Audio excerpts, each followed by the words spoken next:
Hello, everyone. We have the privilege of just having had the most fabulous, life-transforming, energy-flowing conversation about transformation of consciousness on the planet, how business people are changing, how individuals are changing, how we are changing in dramatic ways. My name is David Powers. I'm the global corporate growth architect. I've helped corporations to scale to hundreds of countries and endure years later. I had my first Fortune 500 client in grade school, and shortly thereafter in high school. I've been flown all over the world. I had 4 passports, citizen of the world. I've seen the world, and I've seen how it has worked and not worked very upfront.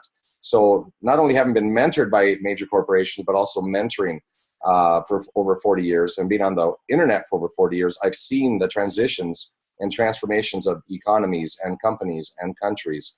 And it is my great privilege to introduce Dr. Kim Jobst. And actually, I'll let him introduce himself. And he will introduce yet another beautiful person with us today. And we will discuss transformation of consciousness and business and life and everything there is today together with you. So without further ado, Dr. Jobst, would you please introduce yourself, if you will? Thank you very much, David. Yes, it's a real pleasure. And before I say anything further, I would like to appeal to those who've been drawn to this presentation to listen through to the end. There's something in the completeness, the wholeness of what Michael Ryce has brought together, which will really only be appreciated in its fullness, in its totality.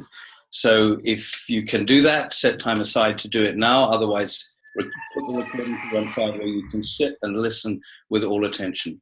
I'm a physician scientist. I'm a healer. I've trained in orthodox biomolecular medicine.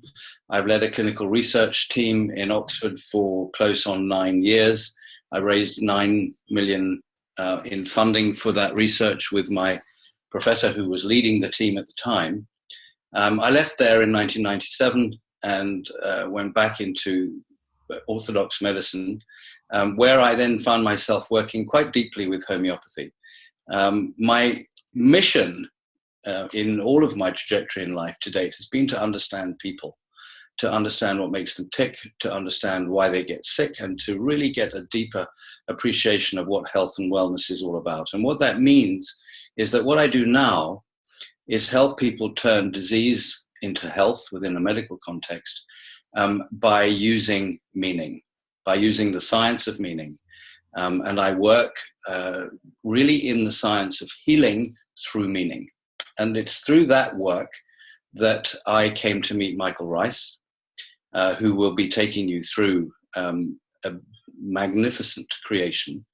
In both our shared trajectory to find a way to liberate the sort of resources that we need to facilitate the work that we want to do without taking people for a ride, in a sense, without abusing them and manipulating them. And it was thanks to Michael's introduction that I met David and that I've come across this facility that I have every confidence is going to totally transform the way in which we can bring these projects to light. Michael is an architect by training, but he's much more than an architect in the ordinary sense of the word. He's a man who has been moved to the core of his being by the underlying structure that makes manifest in all material, whether it's a rock, a crystal, a plant, the planets, the human being, an animal. It doesn't matter what it is, the fundamental laws that govern the functioning of our universe are made manifest in every structure, alive or so-called dead. Nothing is dead in true courts. And he's put together a presentation about this opportunity. I would really love him to say a few words about himself, and then we can go forwards. Thank you. Yes, Michael here. Thank you so much, Kim, for that wonderful, warm introduction. And thank you, David, for manifesting this opportunity for us to share and explore the sacred, effectively, in each moment, and especially now. So By way of introduction, Kim, you did a beautiful job. Just for a little more context, I'm Irish born and living for the most part in Central Europe in the Czech Republic. However, I travel a lot to consult and present and teach and to learn how I can fulfill my potential and be fully of service to all life. As Kim mentioned, I'm an architect for almost 30 years. In that time, I have designed what must be close to, if not in excess of 500 buildings in many countries, all based on the geometry of life, what's known as sacred geometry, using the proportions and the facilities that nature uses to create living systems and providing space, physical space in alignment with those proportions, those mathematics, those shapes and forms. And the feedback I've received in that time has left me in no doubt that these living spaces have a huge connection to consciousness. They are, in effect, liquid light. They are the physicalization of consciousness.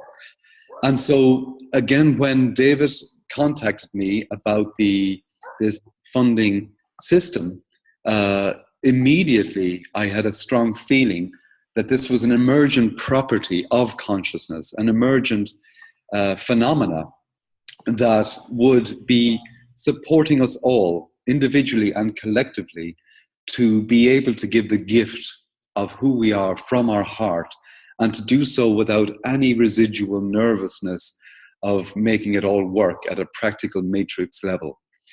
So I've prepared this presentation that we're going to take a journey through as a stepping stone to give context to what I believe this system can do, not just for me, but for everyone I wish to help, and in turn, the people that would be helped by those. So I can begin now, David, unless you'd like to say something. Well, no, I'm very, very impressed. I see corporate abuse and manipulation as well as governmental around the world, and I am very ready for that transformation. I've been doing everything in my power to do exactly that, this transformation to where we move, as Dr. Jobst spoke, into a different order. And yes, Dr. Jobst, please feel free to step in here as well. It's a small thing, and yet it's a very big thing. Mm-hmm. We speak very readily about corporate abuse and the abuse of our environment in different ways. I'd like, in the context of what we're really seeking to do here, to share a perspective that may be useful to others too, and that is that all life is a manifestation of consciousness. Mm-hmm. And the behaviors that we are seeing is a reflection of the depth and intensity of our need to and the inevitability of our evolving if we're going to survive. I'm an optimist, and I'm certain that we're going to survive. So in some respects, what we're seeing is a disease of meaning, in the sense that this is a healthy response to a situation that must evolve. And I believe that that's what Michael shows in these slides, and I feel very strongly that that's what the We Share opportunity is actually all about.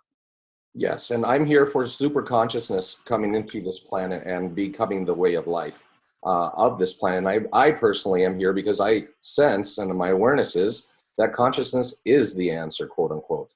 It is the question and the answer for everything that's being experienced on this planet right now by billions of people, and for the sustainability of hundreds of billions of people, if need be, to be alive at the same time without any draconian measures, as some are positing.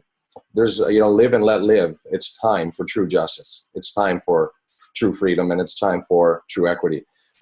Anything else, Dr. Jobst or Michael? And then Michael, we'll let you run with it, please. Yes, well, in the context, I've been teaching and presenting seminars for a little over 20 years now on architecture, bioarchitecture, on sacred geometry, as a practical tool for transformation in the way we think, feel, emote, and create effectively. And in the last number of years, I think at this stage, perhaps 4 to 5 years, I've been presenting a number of workshops. I won't say primarily for men, but certainly that's a huge area of interest for me, about effectively creating an army of conscious men. So when you speak about consciousness, I'm very, very interested in generating a group energy globally of men who are consciously aware of who they are, who they could be, and how to serve life in a very, very new way.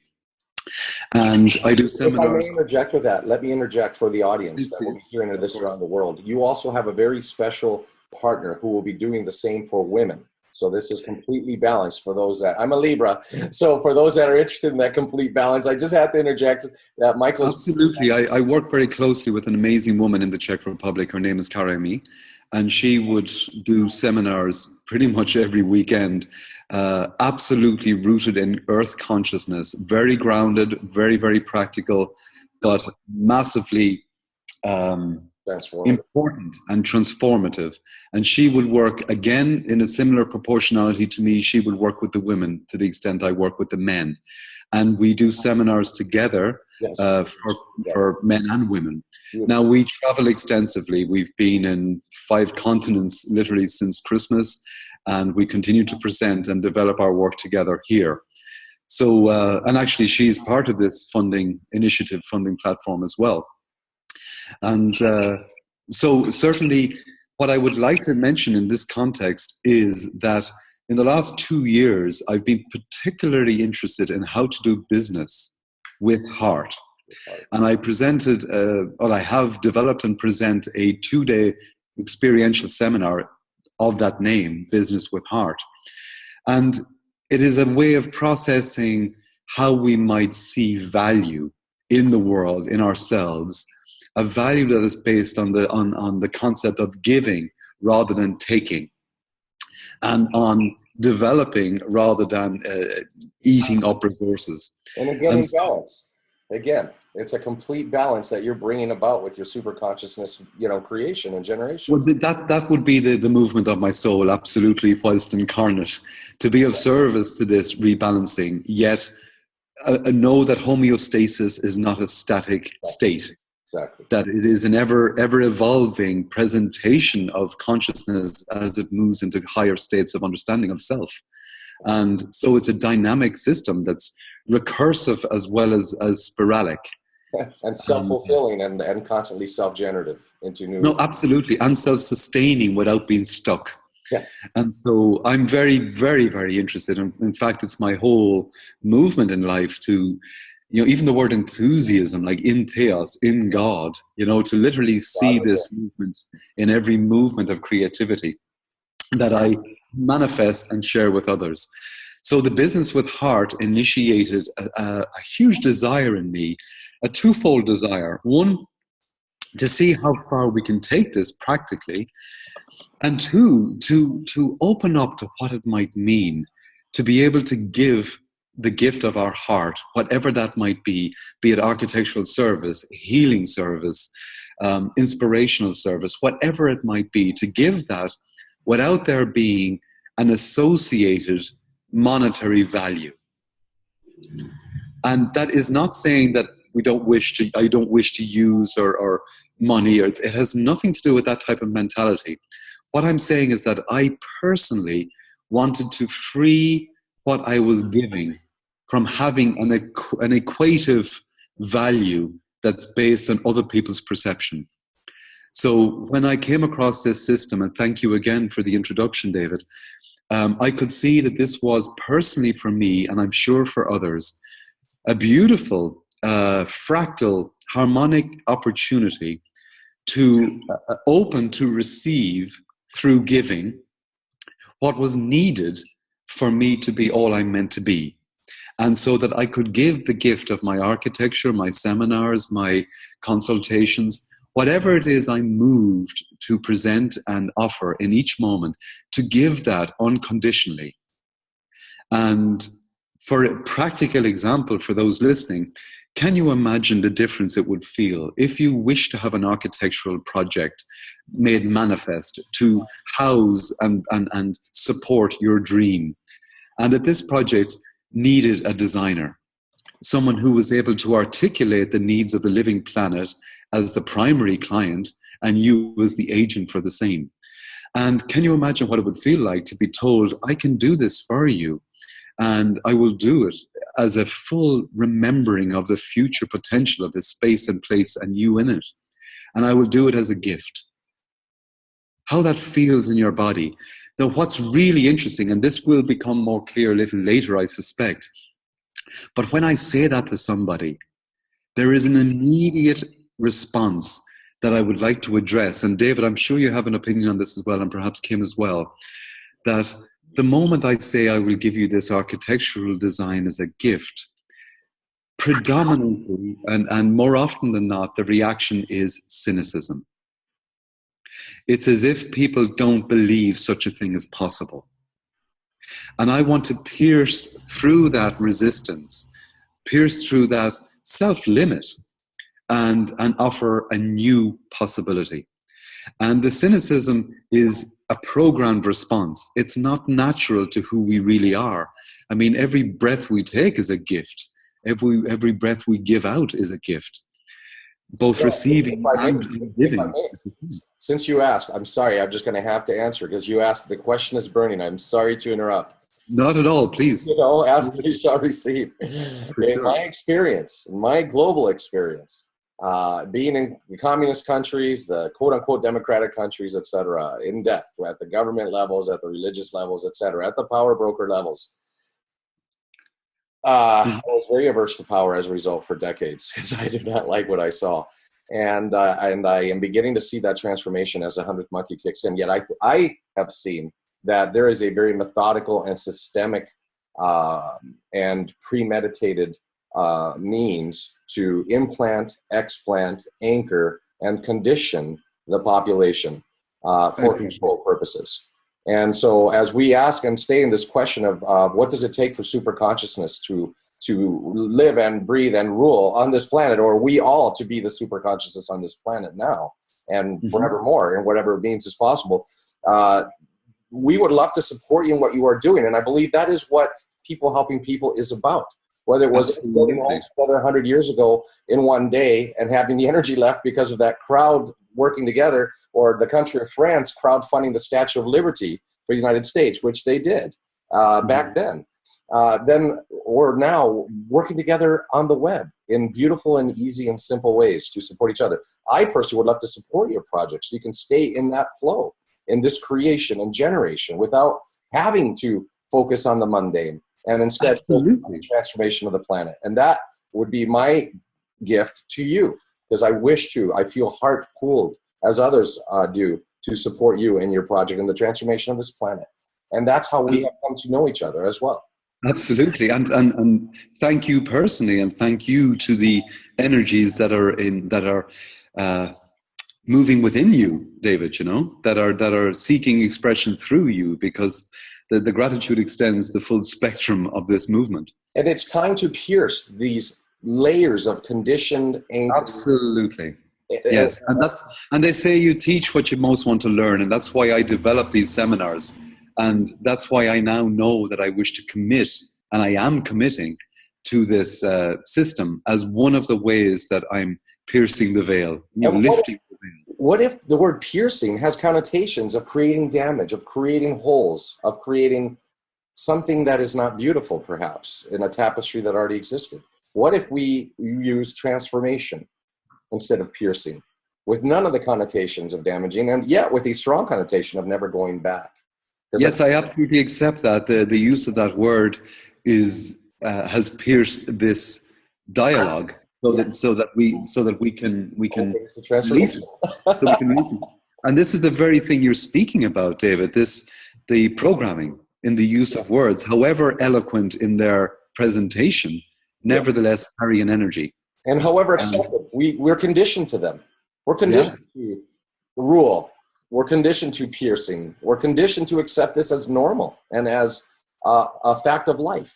And I ask the question, how well is life working for most of this planet right now? How well will it work when there's 100 billion, when there's 200, when there's 700 billion on the planet? So when we look at the image, David, on the first presentation here, Funding Your Dreams, as the primary title and a subtitle of how to finance your vision by helping others to do the same. And for those that can see this first slide, there's a beautiful relaxed holding of water. Yes. And the water is literally radiant. It's flowing from that gifting hand gesture position. And it's glowing and vibrant, isn't it? Just like we are when we're super conscious. It is. And the fingertips are glowing as well, which is quite beautiful, because even the physical hands that we are looking down on when we type and write and hold and caress and hold this literal position, the fingertips exist at the end of a fractal structure. In other words, a sacred geometry physicality. And that will have more meaning later for sure. But that's why I love this image, because it's so drenched in symbolism and mathematical meaning, as well as the energy of what we're seeking to express here. And the mathematical meaning, you will bring the beauty of that forward in all of this presentation. I have seen the wonder and beauty that you have brought forward with the sacred geometry and more. Well, let's move on. Absolutely.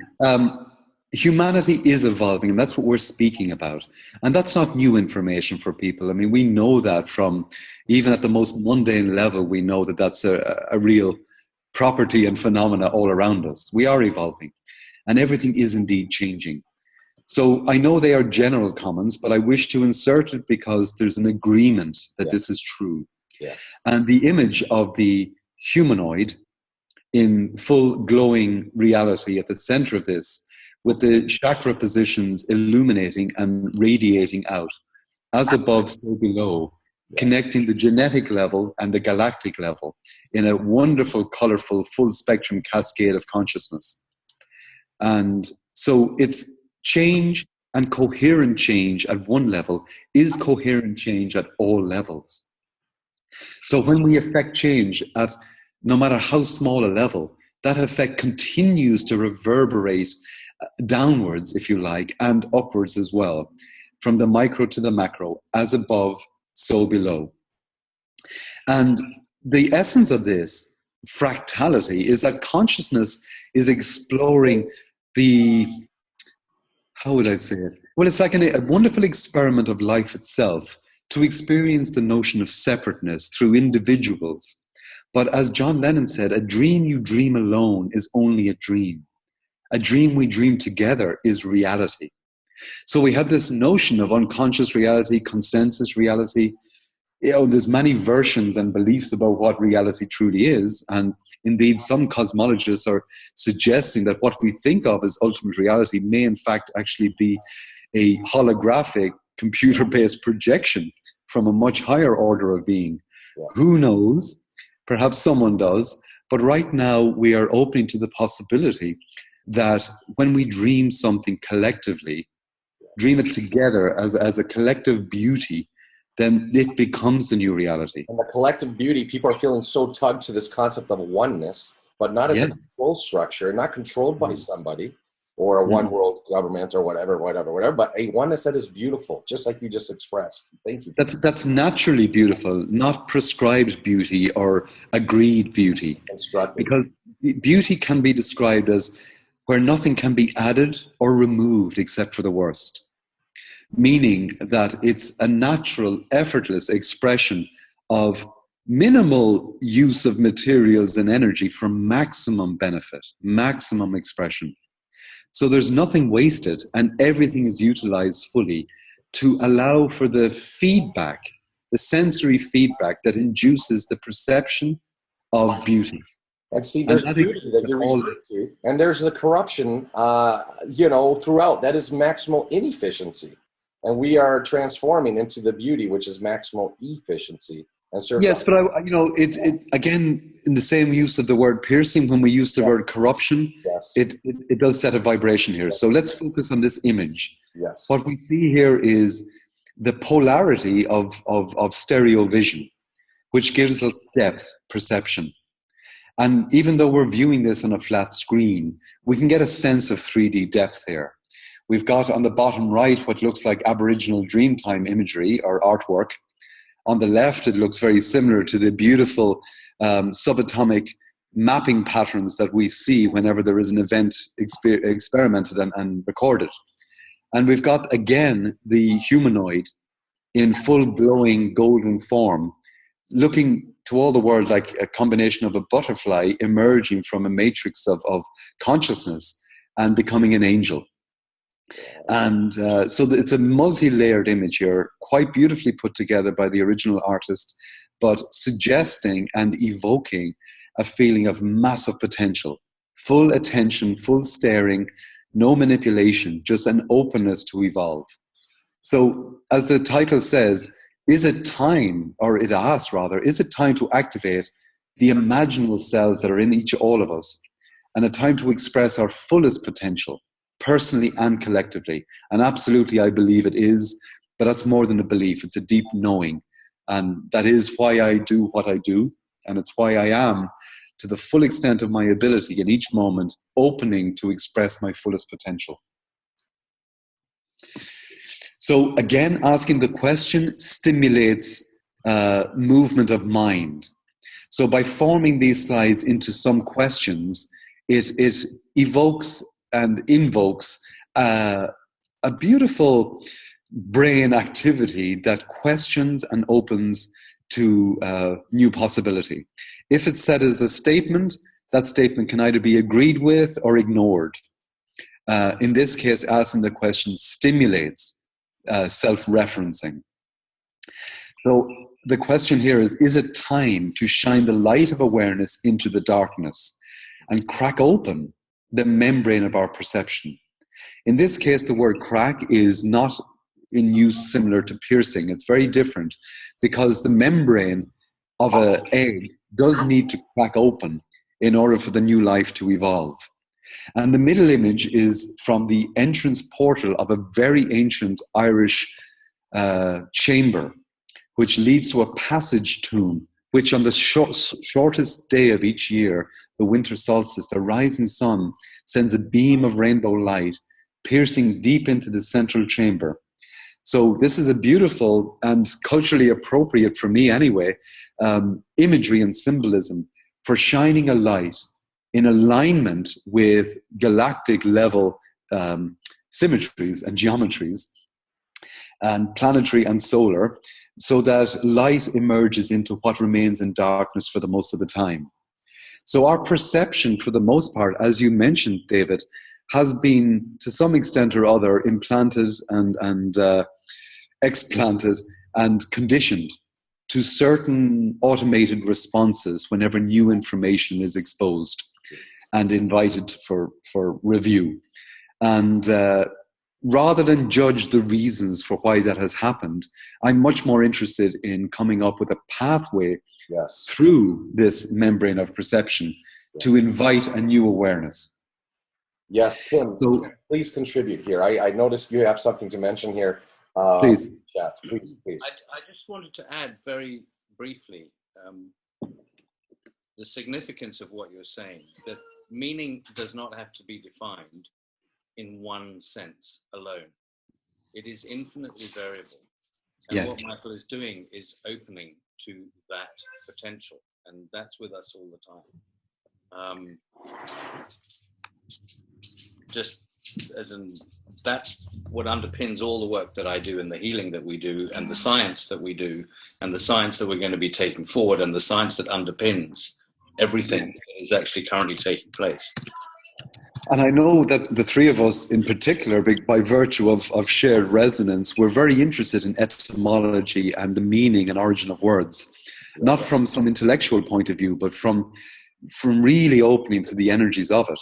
So when you say the potential is within us, that is absolutely true. But another way of looking at this is that we are that potential. It's not within us, static or dormant. We are that potential as a movement, as a biological movement. So in this slide that you see now, this wonderful lady that I work extensively and beautifully with, this is her, and she actually didn't know I was taking the photograph at this moment, but this is in one of the geometries for one of her seminars. And she is here using an eagle's feather and some sage to clear and prepare and evoke the energy of this space prior to its use by the course seminar participants. So in this case, you can see there are radial patterns that she's standing within, made up of many kilos of beautiful quartz crystals. So she is expanding the consciousness, not just only of that space, but the energy of that space for people to move into. And when they move into and through this form, this field, it does change the world. And it's magic as well. I'm sorry. I have to interject again. So sorry to, the raven that showed up in your picture, unbeknownst probably at the moment. If anybody is welcome to go to Google and Google Raven Totem, Totem, and just read what other people say. It's symbolic of magic and portals and open doors. And if you simply go through the door, the magic is already there, ready to be instantly and easily. Thank you. And the raven showed up in your picture. Yes, and again, quite interestingly, and as a sub note, David, in the preparation of this presentation, it was very synchronous. So images that I was drawn intuitively to include and to express, there were many layers of meaning contained within them that weren't immediately obvious to me. But once reviewed, I could see that there's a multi-level, multi-layered matrix of meaning that is evident at every level in each image. So there's a resonance that's moving through this like a golden thread. Yes. And so again, the question, is it time for us to shape, surf, and share the sacred? And the sacred in this context means the truly sustainable, not the rigid or the controlled, but that which will effortlessly emerge when beauty is given free rein to express. And I love the surfing of the waves, the water. Again, how beautiful. Absolutely. Because the shaping is conscious awareness of the technology of consciousness, of biology, the biological awareness, how to shape living systems and living environments. To surf it means to enter deeply into that process and its expression, and to ride that wave, not as something above it, but something integral to its expression. And then to share it. And this is the essence of the sharing model. That once we understand how to shape, once we had the experience and how to surf, the inevitable next phase of that movement is to share it. And the sharing itself is sacred. It's a mental model of the universe, a creation of the universe itself. And by using the alliteration of the S itself, in a positive context, rather than meaning the hissing of a snake, in a positive context here, it's the wave environment. Wow. Literally the S is a sine wave. And the wave of a butterfly in New York, which makes it rain in Hong Kong, for example. It's just all such a beautiful interconnectedness of sacredness. Absolutely. Awakening to now and sharing. Because again, when we speak about fullest potential, because the meaning, and this is the beautiful word meaning again, Kim, the meaning and essence of all life is to explore and express its fullest potential. And note that I'm not saying highest potential, because that linearity, that vertical obsession has created so much damage on the planet. And polarity. And, higher consciousness, higher self, higher meaning. And we are conditioned and massively programmed into placing greater meaning into that which is above us. Wow. So the mountaintop has inherently higher value, be it from a militaristic point of view or a perception point of view or a whatever, than the depths of the valley. The hermit on the mountaintop, the nun, or the religious icon on the mountaintop. It's all absolutely, or even the military radar as facility. Yeah. So the height of the mountain is viewed intrinsically as having better value than the depths of the valley. But the depths of the valley are integrally needed to create the peak of the mountain. Exactly. And I love one of the quotes from Jesus. I'm paraphrasing horribly here, but it would be, "I shall turn mountains into valleys and valleys into mountains." Now, you have the faith of mustard seed, you will move mountains. Yes, and but the notion here is not so much to suggest that he's going to come and kick Roman ass. That it was much more about that the perception of polarity between high and low, above and below, that would disappear with greater knowing. Yes, into the oneness. Yes, and it doesn't flatline things and make it boring. It means that we see the meaning and the beauty in all states. And Kim, you alluded beautifully to this, that what would be deemed as corruptive or dangerous or psychotic perhaps is an expression of meaning within the evolution of consciousness. And we become that meaning more than just seeing it from a perspective. Yeah. We are it. And that's so, again, we've got this beautiful image emerging now within and through the sacred spiral of life. The rebirth in the middle. Very much so. So we've got this logarithmic fractal expansion from the very small to the very large. And you can see at every stage, each chamber of expression, which in the case of a nautilus shell becomes the house, the latest chamber in that living house of the organism, the nautilus being. Yeah. So in this case, every chamber is a source of life. And that just continues beautifully. So this image, but again, David, look at the top right of this image. The raven again. Wow. Yep. There we go. So again, context is everything. And relationship is all. Now, relationship is only meaningful once we're embedded in separateness. Relationship as a concept, the universe sniggers at, because it doesn't think in those terms, because relationship is between two separate things. Yeah. And such thinking is irrelevant at a certain level of consciousness. But to the extent that we are seeking to open to and move with a new understanding, then we need to upgrade our ability to relate to each other, to life, to our physical body, to the way we think, and even to the programs that have been limiting us to date.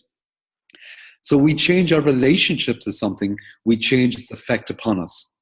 Michael, if I may, can you go back that one slide and let's look at that bird again. In case it's an eagle.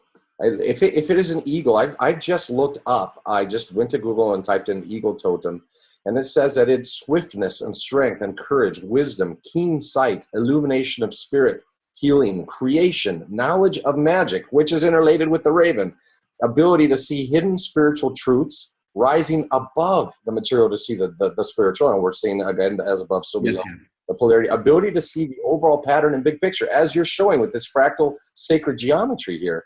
The connection to teachers and higher truths, which is, of course, beautiful. Again, the concept of higher. You see, and great power and balance, dignity with grace, intuitive and creative spirit, respect for the boundaries of regions, grace achieved through knowledge and hard work. And it goes on. You can do your own Googling. But whether it's raven or eagle, and they're obviously interlinked in the magic, it's a beauty. And there are other birds there too. I see now, doves, etc. They all, you can Google their totems as well. They are all very meaningful and as well biblically. Well, I think we have a totem menagerie going on here. It's a whole sacred zoo of totem magic, you know? And so again, as I said, context is everything, and seeing how things come together. Now look here, we see this beautiful image of a full solar eclipse. Now it's a combined image that shows the solar eclipse, the galactic plane in the background, but look at the shadow on the earth. Wow. Now the shadow on the earth is not a bad thing. That the ancients understood that a solar eclipse is a unique, wonderful event. But at a practical level, if you wish to change the taps on your kitchen sink, you need to turn off the mains to do so. Yes? Yes. So you can change the tap, secure it, and then begin again. Yes. So look how beautifully fractal this is. On the living planet, the moon is 1/400th the distance between the Earth and the Sun. Yet the disk of the moon is 1/400th the size of the disk of the sun. Now, we can have a full discussion another time about how ridiculously synchronous that is, but the upshot is that the size of the disk is the same size of the moon and the sun in the sky. So we have a full eclipse, and in that moment, the mains power is turned off, so that over a region of the living planet, there is an energy transformation potential. Great. That's for another discussion. Yes. But relationship is all. In this case, we need to understand the context for this. And this is the essence of everything we're doing here, as above, so below. Yes. Because this hermetic wisdom runs through our cells, runs through our consciousness. Everything that we do as a humanoid is done by each and every one of our trillions of cells. And even in our As community, as above, you can see the planet right on this beauty that you've presented, Michael. Sorry for the interruption. But as above, if we're still going to be conditioned that way, since it's implanted in us until we transform now, then so below. Do you see how the planet is below? So the higher our superconsciousness moves, the deeper the transformation is below, so to speak, if we use that metaphor for now. Absolutely. In the moment. And again, we see the wings. Look at the right-hand upper image. Yes. You know, we see the wings emerging. As we transform at the deepest levels, we fly. Absolutely. How beautiful again. So a question that each of you can ask yourselves now, and I'll speak it aloud, like, what will it take to give flight to your dreams? And what is the vision that you wish to give birth to? And how might you manifest this successfully? Wow, in the real world. Absolutely. And I mean, you can see here that the beautiful image on the left is a beautiful woman's cranium, a face in profile, and it consists of flowers and butterflies. And on the right is a beautiful mathematical hand drawing of the inherent symmetry and harmony of a butterfly's flights. And in this area of the world where I'm recording from today, the poisons of industrial chemicals have removed monarch and all butterflies, even snakes for that matter, for a decade already or more. And yet the last few days I've been surrounded by monarch butterflies, which I've not been seeing for years. So when I looked it up, it's ease and joy of transformation. Ease and joy of transformation. So of course, how meaningful, Kim, that we can find this embedded in Michael's imagery and symmetry. And the butterfly effect is a colloquial expression, as you mentioned earlier, whereby what seems like an insignificant effect at a certain level of perception can have a massive, accelerated, amplified effect later. And each of us, as we create and generate and become the super consciousness, have this beautiful butterfly effect on the world around us. For sure. And we don't know what our words will stimulate in the listeners. Yes. And what is changing within us. And one of your wonderful expressions, David, is, know the end from the beginning. And in this case, the specifics of the end are not yet known to us because, as physics and philosophy would agree, any fully known end is the path. Yes. And we're not here to delve into the past. Yes. We're here to create the future. So certainly, if I understand the meaning, again, to use that word, of that expression, to know the end from the beginning, means to be clear about our intent. Yes. And flexible enough for that intent to fine-tune as we grow through it. Because some people will define intent as intention. Intention, which is not a nice thing and more of a heavy thing. So if we transform into a non-tension, joyful ease of transformation, there's no need for tension, just like the butterfly. Well, this is the notion of what the Chinese refer to as Wu Wei, which literally means no forcing.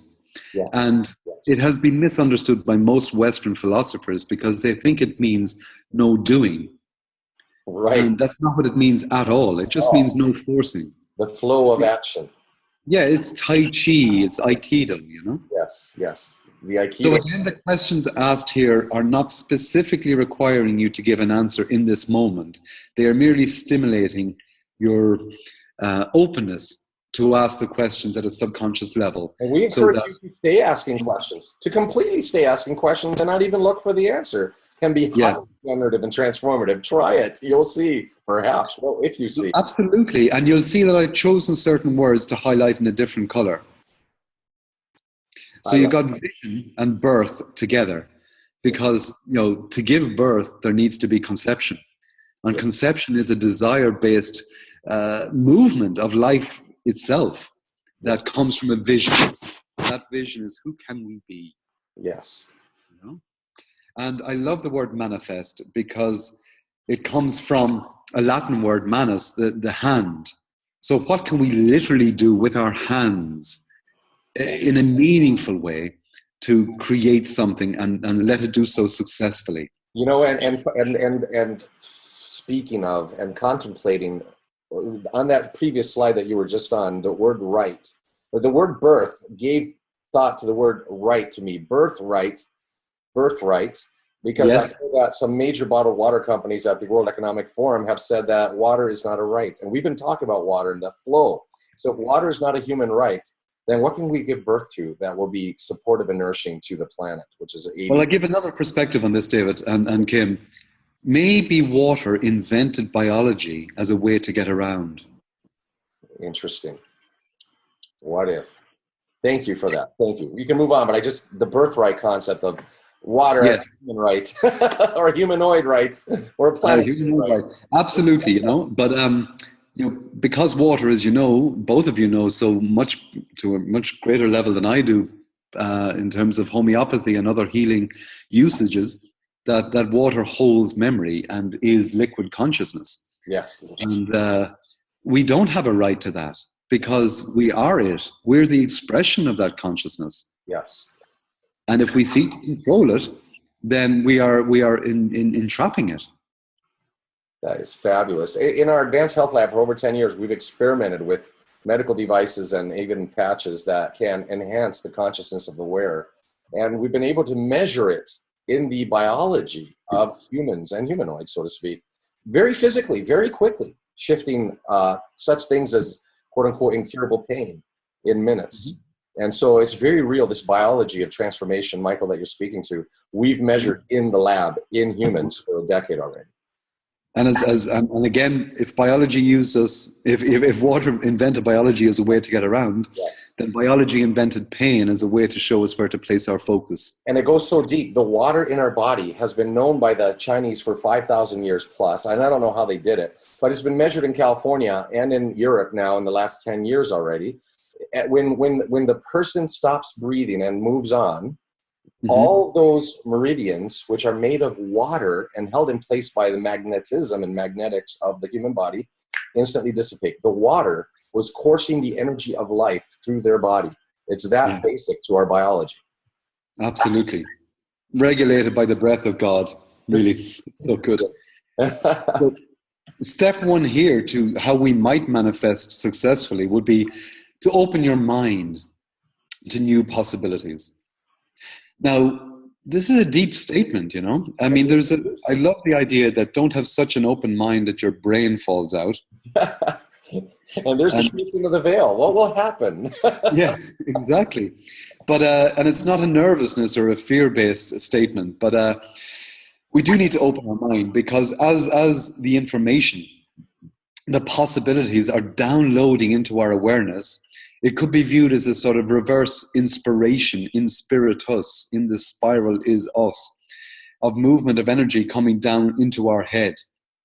And into our being, and as above, so below. This is step one that Michael exactly. is. So by opening the mind, we become more consciously aware of some of the programs of limit that have been embedded and implanted within us. And as we've measured, if I may share this, because we've never discussed this, in our lab, we've measured that there is a thought field, and our awareness is not just in our mind. It's not just in our body, as mind-body medicine has posited. It's in our thought field and our awareness. And so what if we open up our whole awareness to new possibilities, not just our mind, not just our mind-body, but our whole awareness and interconnectedness to new possibilities? What if? No, really, it's a deal changer, you know. So mind is not meaning brain here. It's meaning this holistic field of association that our physicality is anchored with. And so it's effectively our biological iCloud. Yeah, all the levels of it. Absolutely, you know, without NSA oversight. You know? Exactly. No bad. So when we open our mind to new possibilities, then we relax our editing software. Yes. And we allow information in that we can now perceive and process and integrate with awareness, you know, and with due diligence. Yes. Thank you for that. Step two would be to take a leap of faith and prepare to fly. Remember, like Jesus said, the faith the size of a grain of a mustard seed, which is so tiny, Yeah. can move a mountain. Mm-hmm. Here it is. And that Now, what I find interesting in this image here is that apart from the fact that the individual looks like he's having a great time. Yes, almost blissfully. And from one perspective, he looks almost like a humanoid raven. Yes, super consciously. Yeah. Right. And what's funny is that the actual dark rock to the left has the feeling of, it looks like it's a profile of a human as well. Wow. Does it ever? Wow. Yeah, so there's a lot of playfulness in this image. I mean, there's obviously a desire to fly without an obsession of failure, you know? So there is a sense here for sure that that anything is possible. Yes. That is fabulous. Thank you. And this is So when we open our mind to possibilities, and then we take a leap of faith, because I do know many people who are pretty much crippled by excessive thinking. Exactly. The limits that are embedded and implanted in them already, in their thought field, as well as their body. And I have scientific friends who I love dearly who won't open to a possibility, not because they are closed-minded per se, but because they can't take a leap of faith. Yes. It's like they can't say, okay, I can't prove that, and I'm not sure it's even provable. Therefore, I can't proceed any further. And there's that glass ceiling. It's invisible to Yes. some, and yet it's very real, where they cannot move outside of the glass box or glass Exactly. they're living. So the next slide would be, Yes. I wouldn't even call it a next step, because I don't want to get drenched into linearity yet again. Yes. But rinse and so I'd like to, we've got the hands here again that started in the very first slide. Yes. And we've a similar image to the Spiral of Life one, where we have a multiverse of fractal recursive being, of all universe. sacred geometry at every level. We've got the essence of the toroidal field, which is the spin path back into center, which as above, so below, so beautifully encapsulates. Yes. So you've got layers and layers of meaning here, and we are manipulating with the hands. Wow. So manipulation tends to have a negative connotation, right. But in a fuller perspective, it's the same root source as manifest. Yes, and the art of creation with their own hands. Yes. Supporting each other. So I create a feast, manifest. The man feast. Beautiful. Yeah. So we must learn, and I'm nervous a little bit of using the word must, because it sort of suggests some sort of patriarchal pressure. Yes. But I also believe it is necessary at this stage to see the full picture and to move from an understanding. Now, I don't wish personally to wait until I see the full picture. The unseen controls the seen, the invisible controls the visible. It's been like that even in the glass ceiling, glass house. Absolutely, yes. And the proportionality here, even within this imagery, it does seem to be that both in terms of the volume of water and the volume of ice, that there's more stuff going on below the surface. And mathematically, it's about 1/7 of the iceberg that is visible above water. That's what the Titanic would have seen, 1/7. Yes. And so we do need to learn the full picture, but we don't need to wait until it presents. Exactly. We find out, because it already exists, and the full picture is influencing us anyway. And with full awareness, we do know the entire extent of the iceberg. The iceberg extends underwater far beyond what's visible atop. The Titanic hit with the underwater part of the iceberg. It would never have hit the visible. It was controlled by the invisible at all points in time. So here, it's our chance for transformation. We can, through superconscious awareness, know everything and right now. Absolutely. And again, we've got this new slide image of the eagle. And so that beautiful totem symbolism that you mentioned earlier is alive and beautifully expressing here again. Dignity and grace. How beautiful. Yes, and it's effortless flight. Yes. And clear, clean perspective. And in this image, it doesn't take much to imagine what it must be like to be an eagle. Yes. Just take a moment to anyone watching this and listening, just to see this image and feel your arms, like your aura, stretching out to fully harvest the warm air. Yes. And be supported. Being supported by the invisible. Yes. Wow. so And that you have can such a universal perspective, this bird's eye view.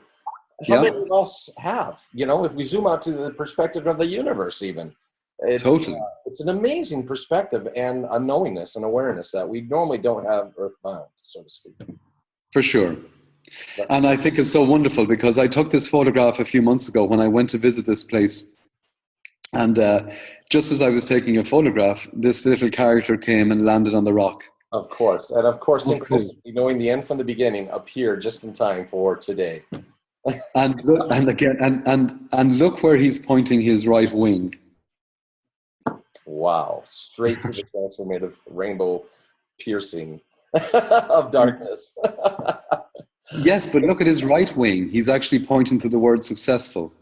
Oh, his right wing. Well, it's his left wing from his perspective, and from our perspective, his right wing. I get it. So it's successful and pointing to the veil. In both cases, to the darkness piercing. Yeah, so one wing is pointing to the word ground. Yes. He himself is literally supporting the word vision. Wow. And so again, I don't wish to go so deep into it. I think it speaks for itself. Yes. The magic is to go through the door. The magic is there. Every time that raven appears, the magic is there. You just go through the door and experience.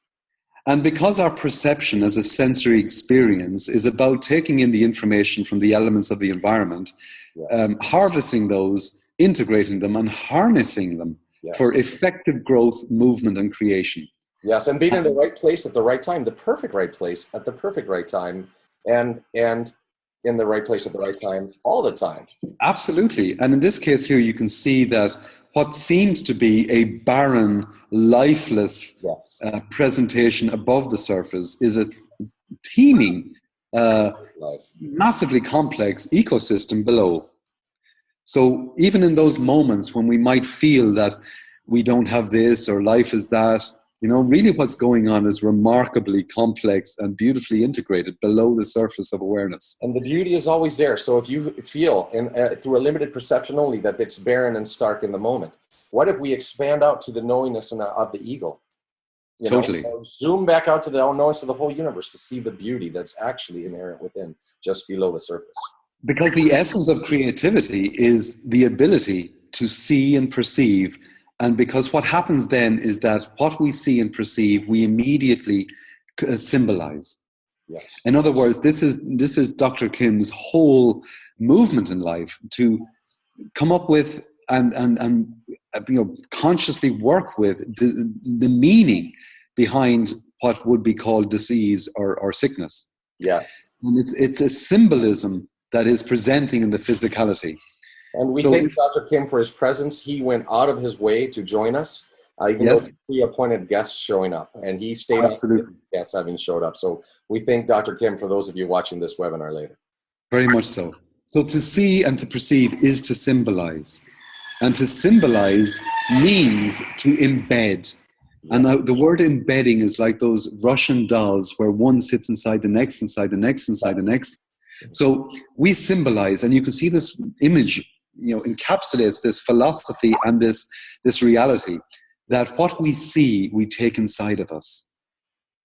And so and you what can is see within is without, what is without is within.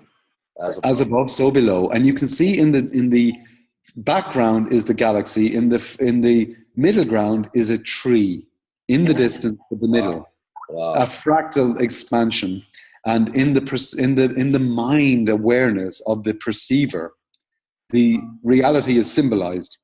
And that tree is toroidal in a sense, is it not? Well, one of the concepts you introduced us to. Very much so.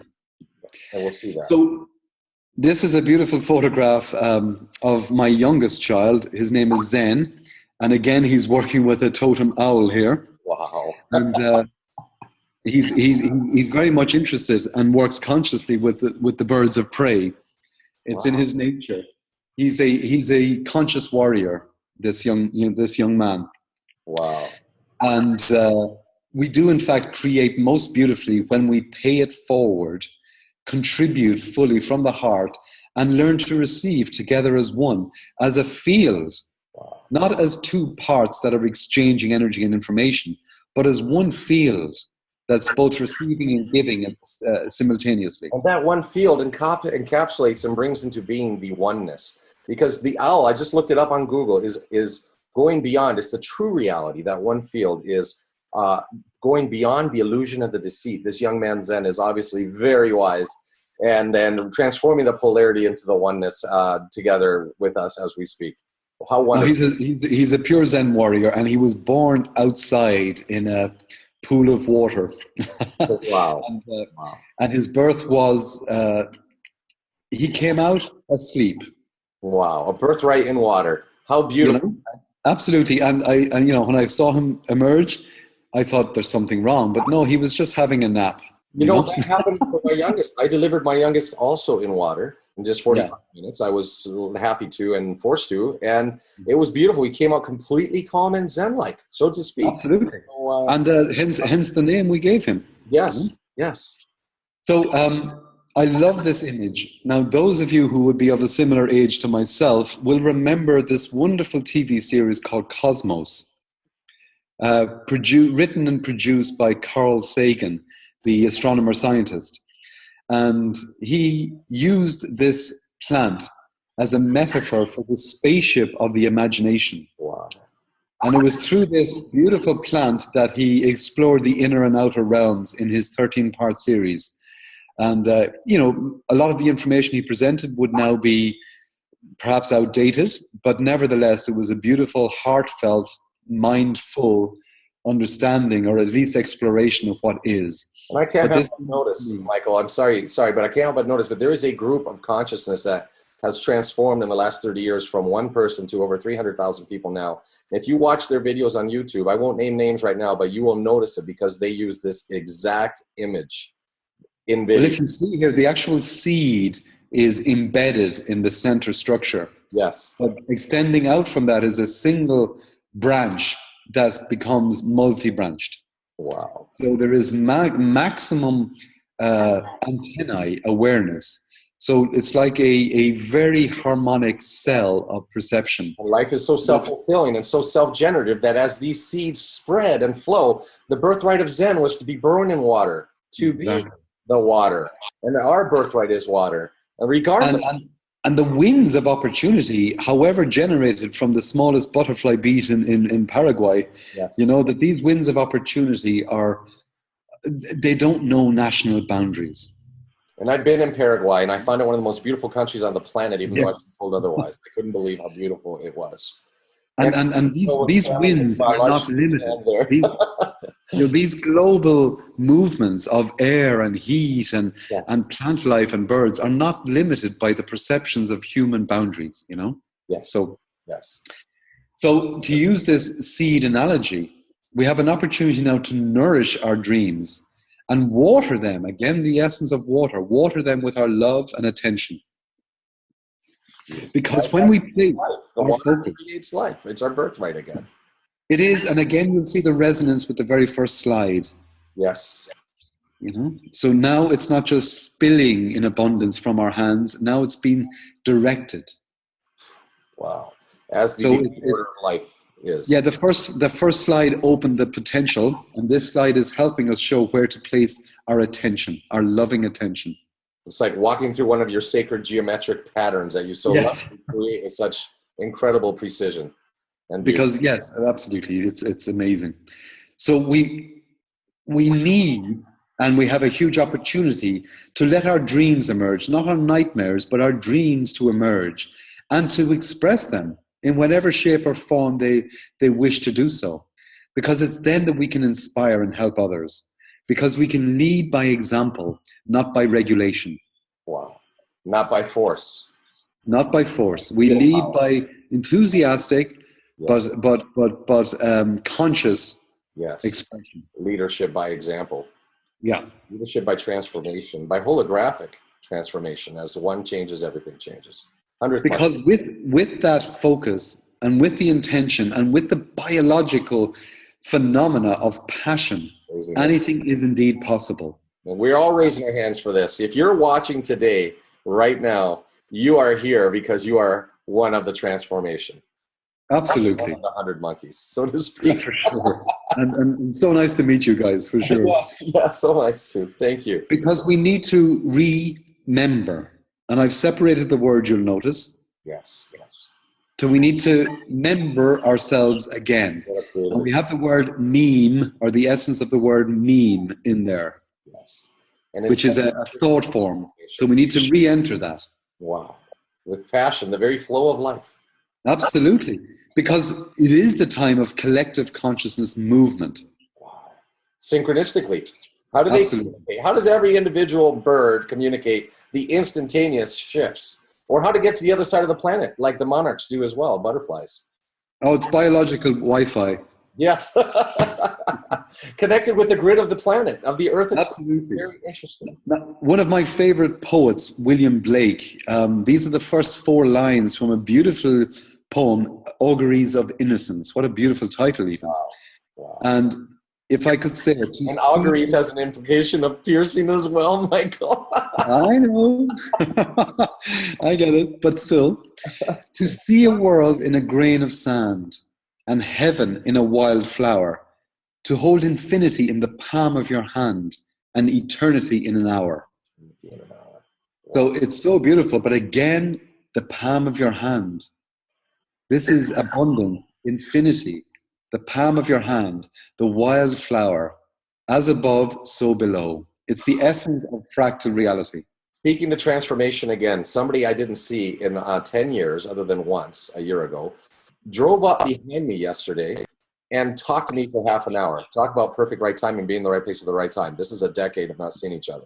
And he told me the story that as they used to farm, massively farm with anhydrous chemical, the seagulls stopped appearing eventually because the earth was so dead. There were no bugs as they tilled for them to come to.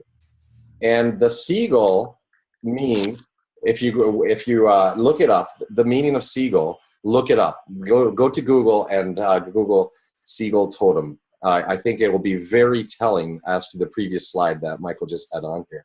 Let me look it up now, Michael, because I think Michael is otherwise tied up. But let me look it up, seagull totem, right now, because I think you're going to find it very telling to his previous slide. Right. It's the ability to soar over the waters of life, and much more. It's basically again the transformation away from polarity, to be rid of the negative powers. And there's so much more to the seagull, but there's so much more nice, quote unquote, positive, blah blah blah, old consciousness stuff, right?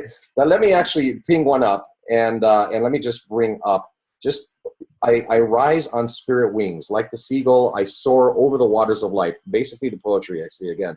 I glide to other worlds where the powers of the old ones are strong. There again to the originals, right?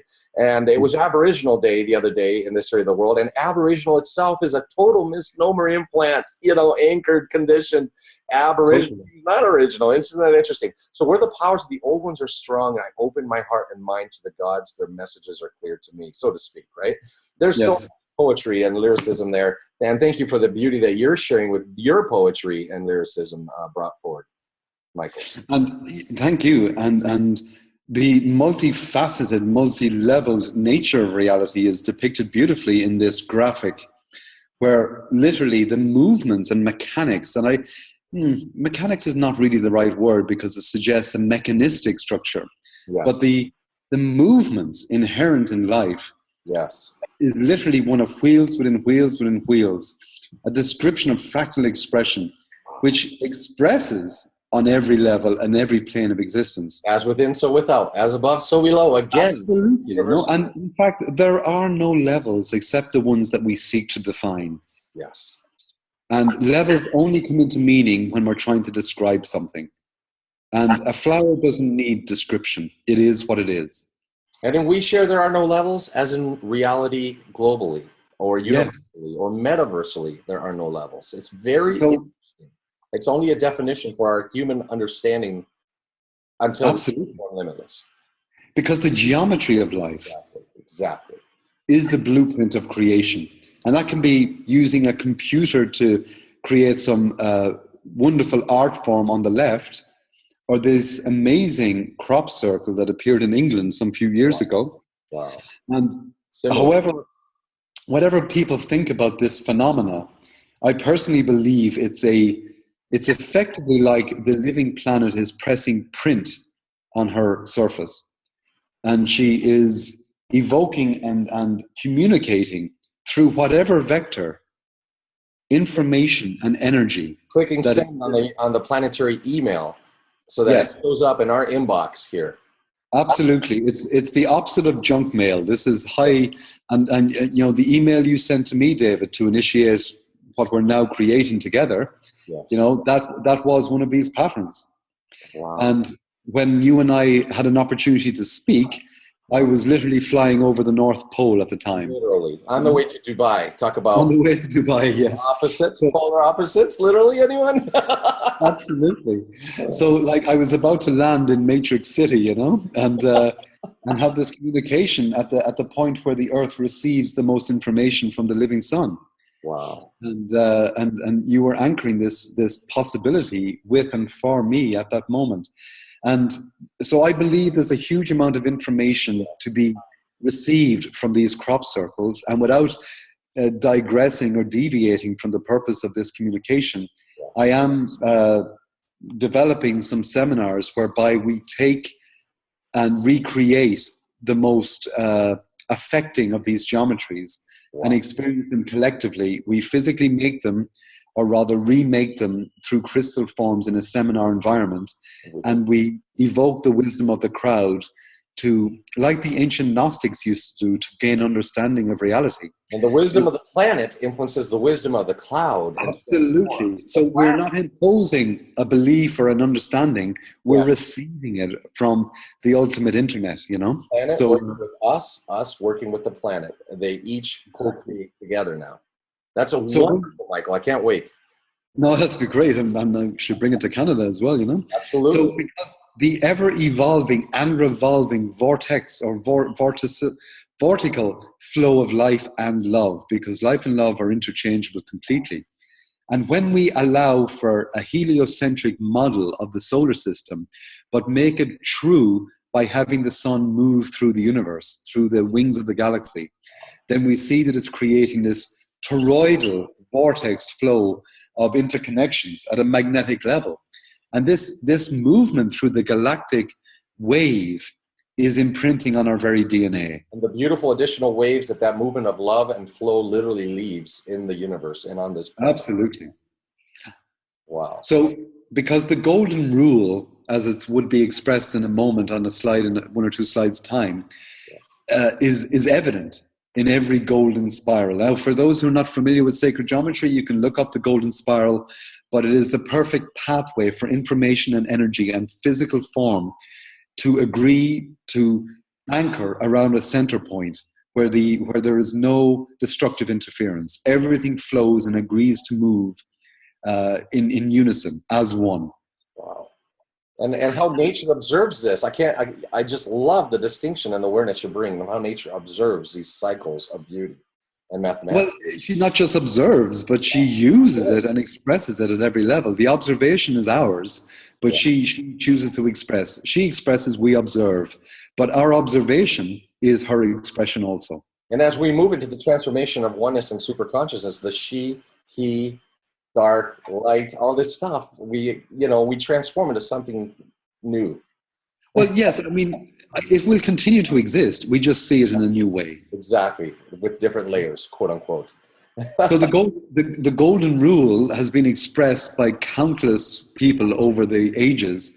I particularly like this one. It's so simple, from Isocrates in ancient Greece. It's act towards others as you would like them to act towards you. How beautiful. And that was biblically reflected in do unto others as absolutely. Do unto you. Because perfect connection with another is perfect sharing. And perfect sharing is perfect embedding. And there's no better description of the force and the movement of love itself than perfect embedding. Wow. Inside us, in Theos, God within us, love, absolutely. Love within us. Oh, so many beautiful interconnections becoming one. Thank you. So let's bring this now. This is the movement where the presentation shifts from the purely spiritually philosophical into the practical. And not that that's a shift in itself, because it's all happening simultaneously. Yes. But in terms of the listeners and the viewers traveling with us, And up to now, connectedness moves into the quote unquote real world. absolutely. So in this case, we see that fractal expansion as a biological expression is a lot of fun. Yes. Because it inherently is natural movement at every conceivable level of awareness. And it's joyful. It's joyful. And kids, the creation, the constant creation are enjoying. Yes. And so the word success has been brandished about, and it's usually viewed in a business context. Yes, yes. Or rather, when it is used in a business context, it immediately has a monetary value associated with it. And the highly limited definition of that, without success, there is failure or there is no success. No, it's deeply embedded within us. You know, I'm sorry, but your application was not successful. Please try again next year. Yes. You know, it's horrible. But sustainable success isn't necessarily winning over losing. Right. It's about the freedom and the ability and the capacity to express your heart's desire. Maximal beauty and maximal efficiency, as Michael so nicely taught earlier or shared earlier. Yes. And so it will grow sustainably. It will express sustainably. And sustainability and sacredness are interchangeable. Wow. The maximal efficiency for all of life. 700 billion people alive at once with joy, ease, and glory. It's a sacred world. It's completely sacred. The beauty of life. Yeah. As we populate elsewhere as well. So we have this toroidal field, which is sharing center, and it shows that polarity, as above, so below, yin and yang, positive, negative, north and south. What we perceive is as a polarized reality. And once we come from that perspective, we immediately start generating and taking sides. In this context, the torus shows that two can indeed be one. And that separateness is merely a sensory artifact of the truth of movement of reality as one. Oh. And in this case, we've got this beautiful spiralic expansion that extends out at the horizontal plane, which is showing two waves, two spiral pathways emerging from the forge of awareness in the center. And as they extend out and spin and move, they create this toroidal field. And in doing so, they pull in ever more information and send it out through their essence to inform themselves. So we are literally the universe informing itself about its true potential. Whoa. Beauty. And we're doing this by extending our own field, our own personal field of intention, not intention, intention and attention out into our world from the true center of our being. Your superconscious awareness. Thank you so much, Michael, for that. Which will enable us, of course, to flow with and within. That's the key. To be completely in the center of your heart, whilst at the same time, simultaneously being in the heart of the world. Wow, what beauty, what flow, the beauty and the symmetry of truth. And because this is the toroidal fractal shape of consciousness and compassion, because compassion is the destroyer of illusion. Compassion isn't helping an old woman across the road. That's kindness. Compassion is the destroyer of illusion. Compassion is infinite wave compression. That's a big one for another day. Compassion is the ultimate truth.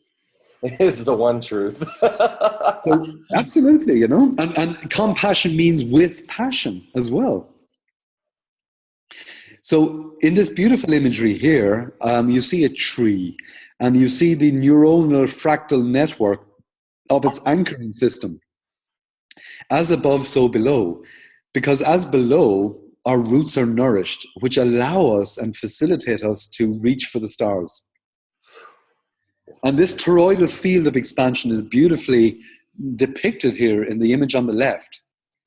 And can you imagine being in a forest, lying on your back, feeling the whole planet rotating underneath you, and looking up and thinking, it doesn't get better than this. And we share, as above, so below, we share consciousness. Absolutely. As that tree shows. So when we utilize nature's fractal networking ability, we are able to align with natural distribution algorithms. Now, what I mean by that is that when you open the share and you do so unconditionally, then there's no longer a reciprocating tension that comes from the program that exists within all of us, that in giving, we automatically require receiving. And we automatically receive when we give.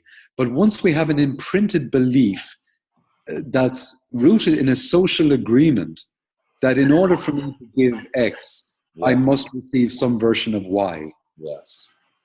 And I wish to transcend that in how I work personally and how I can help others to open to their vision. And I love this next image now because to me, it's so beautiful. This is a fun image now. Some very entrepreneurial and playful mountain climbers created magically this grid, this web of support. It's a safety web, interconnected. It's the crowd supporting you. And absolutely. And they have a hole in the middle, just so you don't get so safe that you get lazy. They have a hole in the middle where they base jump from. So these guys and girls have a great time. Some of them tightrope walk, some of them just jump, but they make their way out onto this grid of support, playful, colorful support, expanded out over a canyon. And using canyon, literally.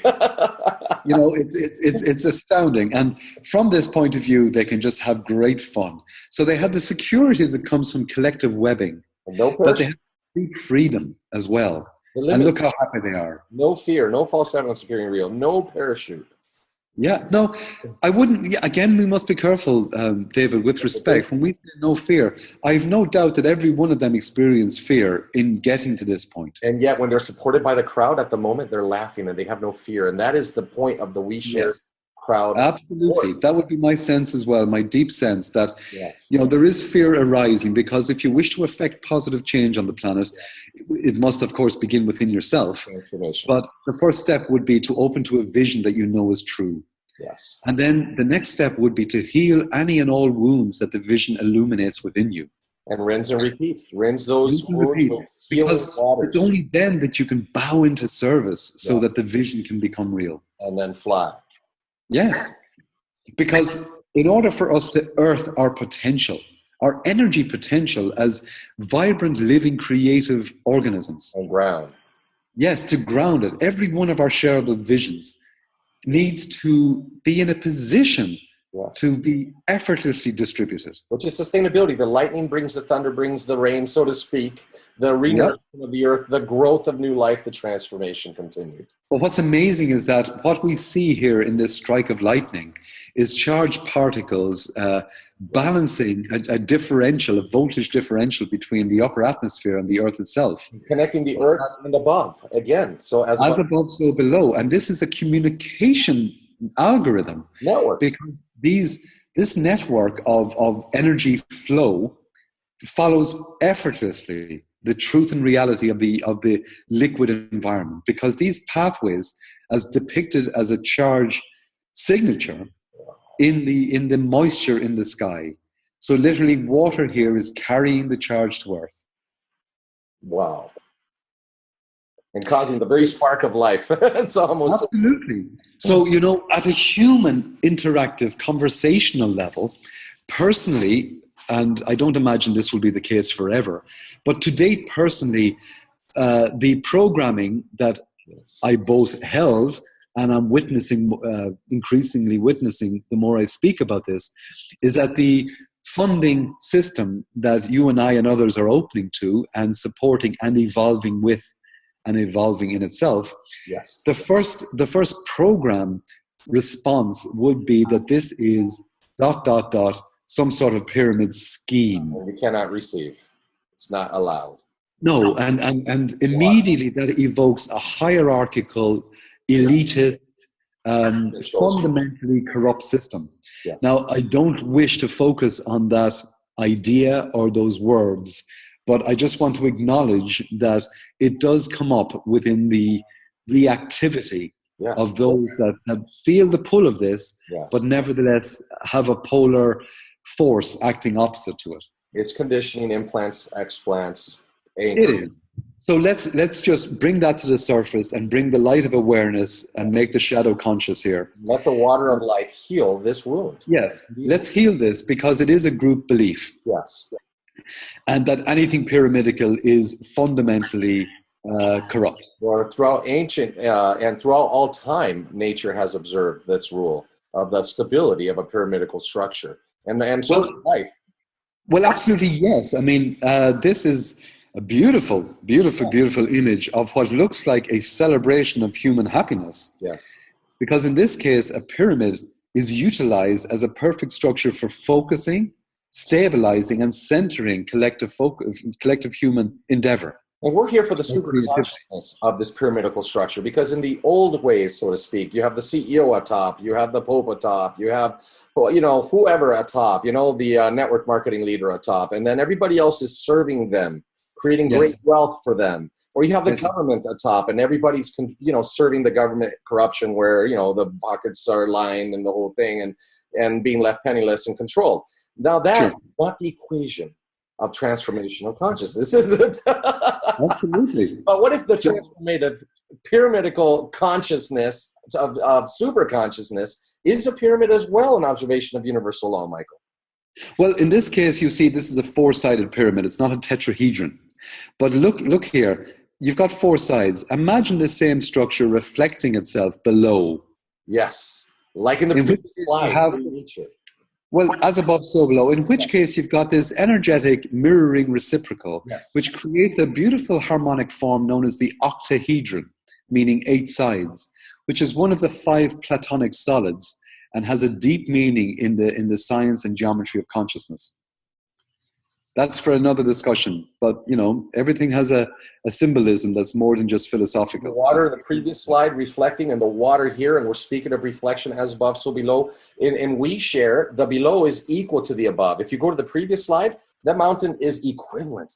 It's actually perfectly equivalent, not a reduced reflection. It's perfectly equivalent, perfectly balanced as above, so below with the We Share crowdfunding platform. It is indeed. And the water is reflecting that reality, but we need to take a leap of faith and prepare to fly. And because by leaping into the water, we fly.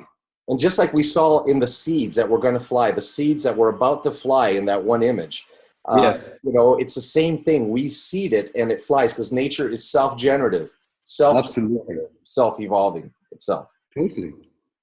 So you'll see we've gone from 3 to 4 in the previous slide and now to 5. Because as a sacred architect and a master geometer, these forms are very familiar to me, not just philosophically, but practically and energetically. So I've worked with these for decades, both in the structures I've created and the seminar experiences that I've generated for people and, of course, myself. And that's so what I understand. Leveraged crowdfunding. Yeah. It's self-generative. You plant the seeds, you water the seeds, and it self-generates from there. Dr. Kim Yobbs is involved in global medical transformations, as am I. Michael is involved, as am I, in super consciousness transformations. We're all together here. And I do believe Dr. Kim Yobbs is back. And let me read what he just typed. But he's in a noisy environment, but he typed something. Let me read it to you. In that time, we've had a radical and a profound transformation and breakthrough for a woman with a severely abused child. Since he muted his video on this call, till now, they had a radical, profound transformation and breakthrough for a woman with a severely abused child. And abused, he put into quotes, which I'm sure in the future we'll be able to ask him to expand on. This energy is with you and in real time, and I just want you to know that it is happening. Thank you, Dr. Yobbs. Thank you, Kim, for who you be and for everything that you brought to this energy and this transformation of consciousness. And everything he is opening to pull through him, because it's huge what he's doing. Yes. And again, you see here, this image is of my 2 youngest children, Zen and my daughter Kalia, and at a recent excursion where we climbed a pyramid in the middle of Ireland. And so this geometry is about ascension, but of course it forms stability from the living planet. Wow. Stability. Again, the pyramidical structure is a nature's design, universal throughout all metaverses, even for stability, for sustainability. But let's pan back a little bit. Yes. What we perceive is as a pyramid or a funnel. The word funnel is used a lot in marketing circles and business circles, how to create a market funnel to pull people in so they'll eventually buy your product. You know, please don't think I'm being flippant or cynical when I use that sort of language. That's viable energy attention. I'm not judging it. Focus. But when we see a funnel is viewed as having an end point where you want to focus energy. And in this particular image, you'll see a funnel on top and you'll see a pyramid on the bottom. As above, so below, focusing the energy. So let's see the full perspective here, that from a more holistic perspective, the WeShare crowdfunding platform is, and I don't wish to get too wordy, but let's go there anyway. It's a fractally recursive toroidal form, which is ever moving, flowing, and evolving. So this beautiful graphic, picture it dynamically moving. So everything is continuously entering and emerging from that center point of being. Information and energy pulled in naturally and sustainably without friction. You know, true compassion is non-destructive wave compression. So in this case, the toroidal field is acting as a pathway to center. And that's the key here, really, to realize that, in my humble opinion, and that's not false modesty now, I'm just giving you the opinion that's coming from a humility that is within me, that's expressing the more I open to this, that the potential contained within this particular platform and system, which I should add is changing with this conversation. Yes. But as an evolving potential, I believe it's this shape. Yes. So pan back, and a sales funnel and a pyramid scheme, blah, blah, now becomes a centering force for recursive awareness. And superconscious transformation of this. Absolutely, because superconscious transformation is this geometry. Because when the outside becomes the inside, then you've got true sacredness. And the eyesight becomes the insight as well. Yep. So the next few slides just show a couple of images of some projects being funded. And this is my youngest son, Zen. And actually, I'm only seeing the resonance of this now. Where he was born was literally on the corner of this pentagonal cabin where his left foot was. He was physically born just where he's taking a leap from. Wow. And this was a handmade hang glider that we made last time I was home with him. And you can see here the full extent of his ability to take flight, to leap and see what's possible. And a leap of faith that his pyramidical structure will support him in flight. Absolutely. Well, he got a good 4 meters out of it, you know, before he grounded himself.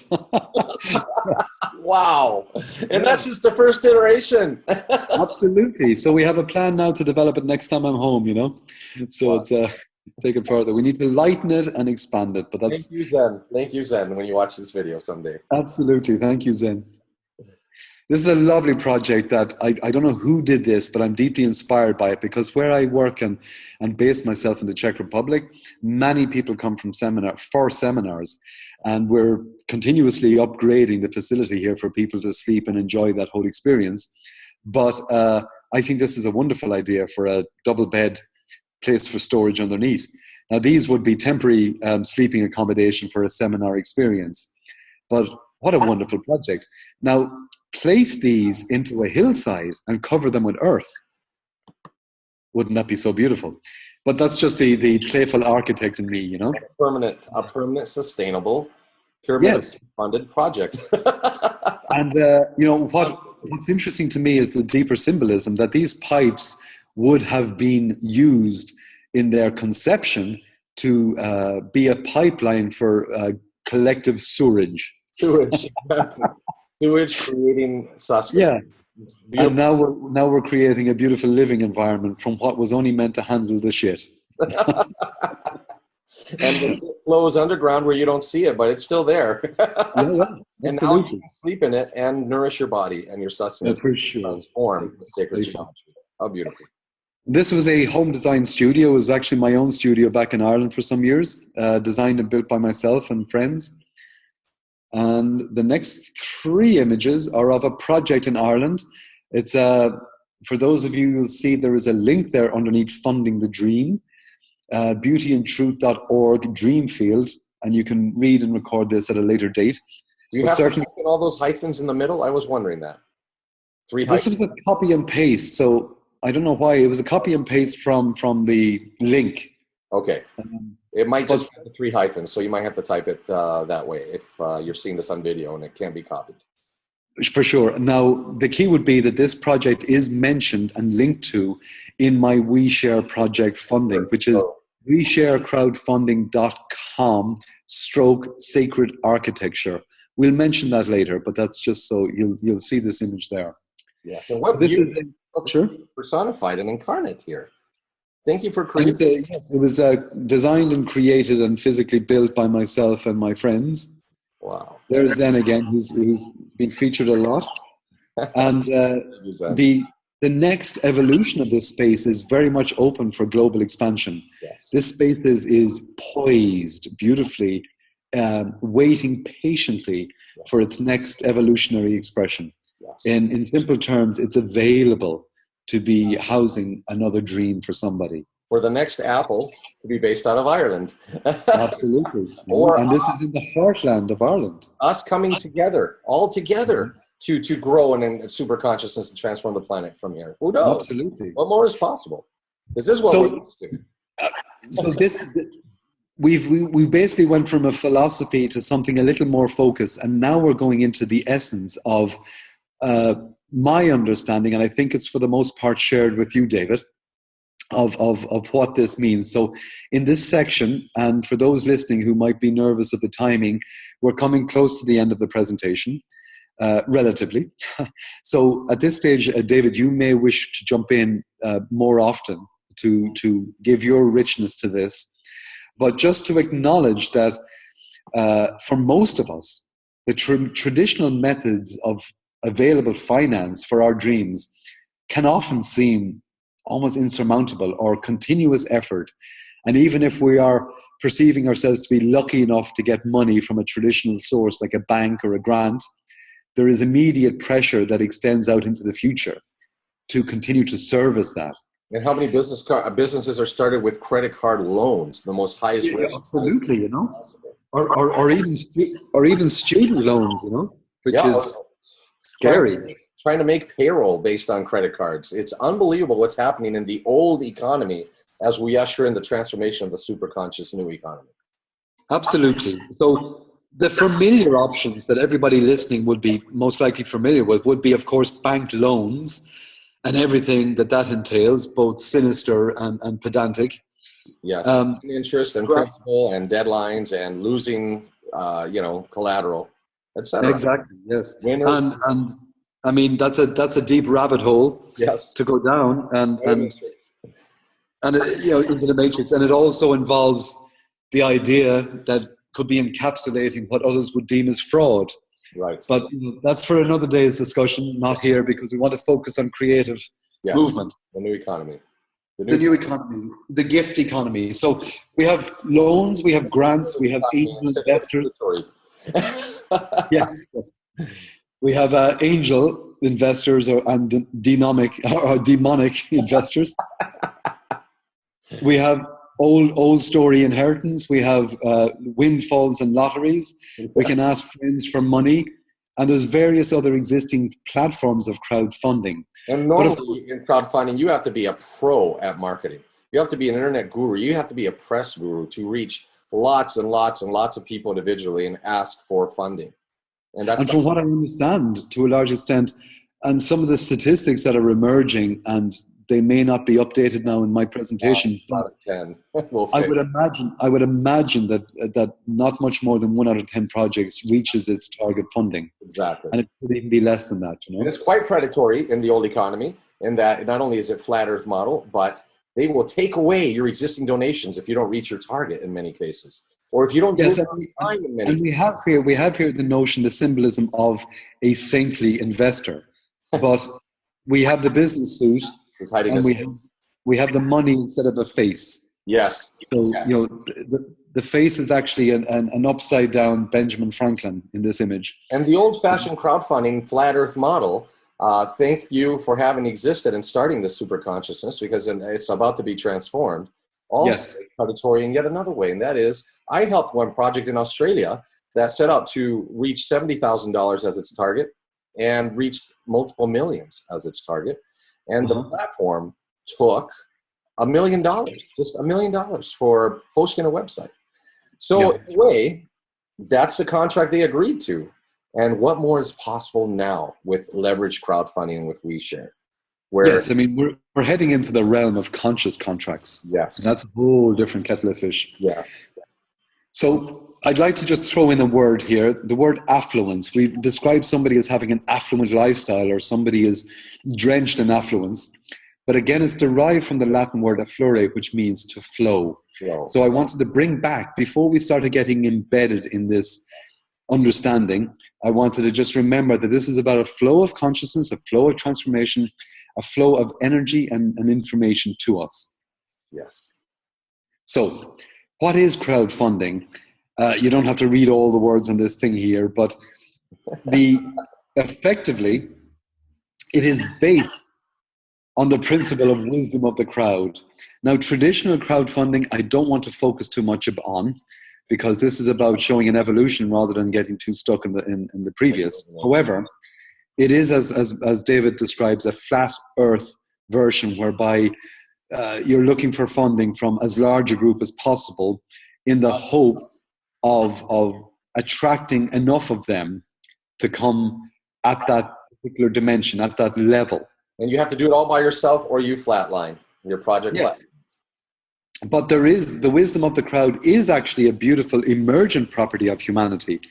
And in simple description, it means that when a collection of people come together in freedom and in playfulness, and they are given an opportunity, or they create an opportunity to explore something, the answer or the pathway or the solution tends to be more successful when the crowd is involved. Even if the individuals don't have any specific understanding or knowledge of the elements of the situation. It seems to be that when people come together, yes, they're free to do so without regulation or without pressure or without media manipulation. or coercion. When they are free to come together to make a decision, the collective decision will be the right one. The very fundamental idea behind democracy at play, in fact, now. Yes. Now, if we didn't have manipulative media, and then democracy would actually be a wonderful concept. Yes. It would be a systemic presentation of the wisdom of the crowd. And if you read the books from Russia, from Anastasia, you will see democracy, yes, of course, as Demoncritus. And it's a very interesting story indeed, how democracy has been manipulated with Demoncritus consciousness. So very interesting. I encourage you to read the nine books in the series.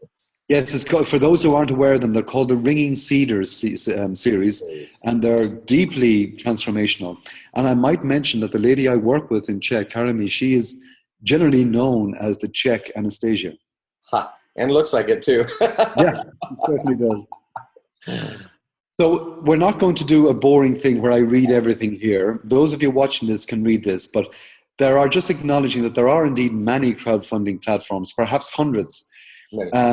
And within each, or certainly most of these, you must fulfill some version of the following, and you can read those in your own time. Yes. But effectively, it's about, you must do your own promoting, you need your own database, you need your own money for advertising, and there's no guarantee of success.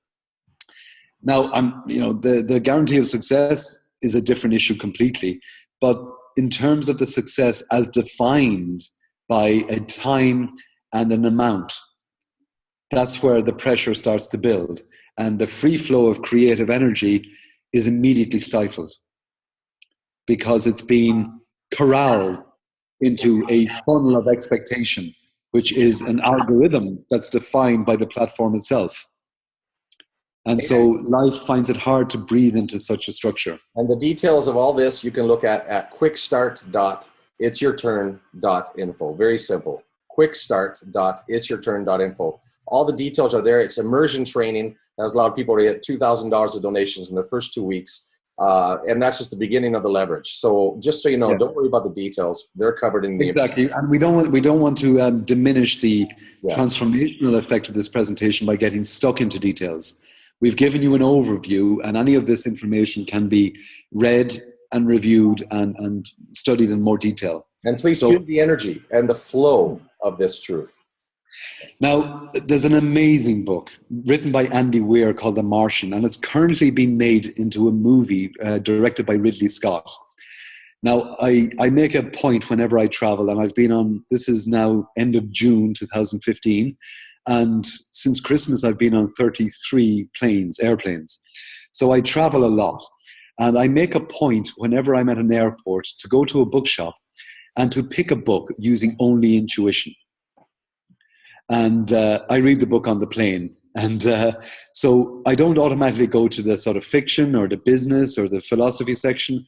I just literally randomly mosey according to my feeling and pick a book at random. Blah, blah, blah. I found this book about a year ago, read it on the flight, read it again on the return flight. I've read it 4 times. Now, I know that sounds excessive, but I've listened to the audio and I cannot wait for the movie to come out. And it's literally about an individual, an astronaut who gets stranded on Mars. But the effects of this had a huge movement within me because it's all about helping each other, surviving using power, using presence, using passion, using intelligence, and most of all using humor. So a quote from this book is that every human being has a basic instinct to help each other out. If a hiker gets lost in the mountains, people coordinate a search. If an earthquake levels a city, people all over the world send emergency supplies. This instinct is found in every culture without exception. So to me, this totally resonated with me at every level. The number of manipulative idiots out there is far less than we are led to believe. The vast majority of people are wonderful and wish to help each other and serve life. And I'm speaking to those, and I'm speaking to those that are speaking to those. And I wish to create more of them, if at all possible. The math is only 1% are those that you refer to, Michael. Yeah. 1%. Yeah. Because when we remember, traditionally, in the past, every culture, the people there helped each other to build homes and barns. Beautifully done in that amazing film from the 80s with Harrison Ford called The Witness. If you remember that movie, there was a barn building scene in that because he as a character ended up in the Amish community, and he supported and helped them to build a barn for one family, and the barn was effectively raised in one day by the whole community. So I'm very interested in this process, how to reactivate this tradition. And this was done millions of times in North America. It was done millions of times in Europe. It's been Absolutely. I mean, this is not new information. It's not new movements. That's why I'm using the word to reactivate. Yes, and remember. Yeah, because I wish to activate it because it was done before and it bloody well works. And you know what? Not one of these had a mortgage attached. Not one of these had collateral that was lost if you missed a few payments. No securitization, no fraud at a fundamental systemic level, and no fear, because you are helped, because when the time comes, you will want to and will help others. And this is the essence. Working together, it was easy. They all had energy to party afterwards. Absolutely. Enjoy life. So the beauty of this is that we share crowdfunding. How is it different? And take a moment just to have a look at the logo of this system. Yes. And remember the first slide. And it's the only leveraged crowdfunding platform. It's like what Google did to Alta Vista, what Google did to Yahoo, happening all over to all the flat earth, old-fashioned crowdfunding models who will be like Alta Vista, or like the first cell phones that were big and clunky, which I had, or the first pagers, which I had. Mm-hmm. No more need for that. Now what we see here, look at the image on the left. It's got this green, purple, and yellow-red pairs of hands. And they're creating a heart, but they're also flowing that heart energy into the center. And the center looks a little bit like a crystal snowflake. And you've got the basis of a tetrahedron, you've got the coming together, you've got the energy concentration from a Tai Chi perspective on the fingertips. And the butterfly and wing shapes and heart shapes all embedded into one image. It's beautiful. Yes, exactly. Yeah. And we have the notion of the crowd, and we have the share in large letters, you know. Yeah. So now, for those listeners, you know, David and I and Kim and many others, we're enthusiastic about this. We're not necessarily representing this system. Right. We are utilizing it and moving with it, and also co-evolving it. Yes. And so it's a collective vision that continues to express in ever new ways. And everyone that joins it with us is adding something unique and necessary. Yes. So we are not paid to talk like this about it. You know, we are not describing this because it's like some corporation we're part of. And we're not representatives, and we're not distributors, and we're not any. It's important to say that we're not distributing, we're not selling anything, we're not buying anything, we're not, you know. We're not signing you up to anything. The we is lowercase. You'll see for a reason. The we in this very logo is lowercase. And we are sharing, and we are a crowd, and the result is funding. And the sharing and the crowd are uppercase. There's a reason. Yeah. The energy is there.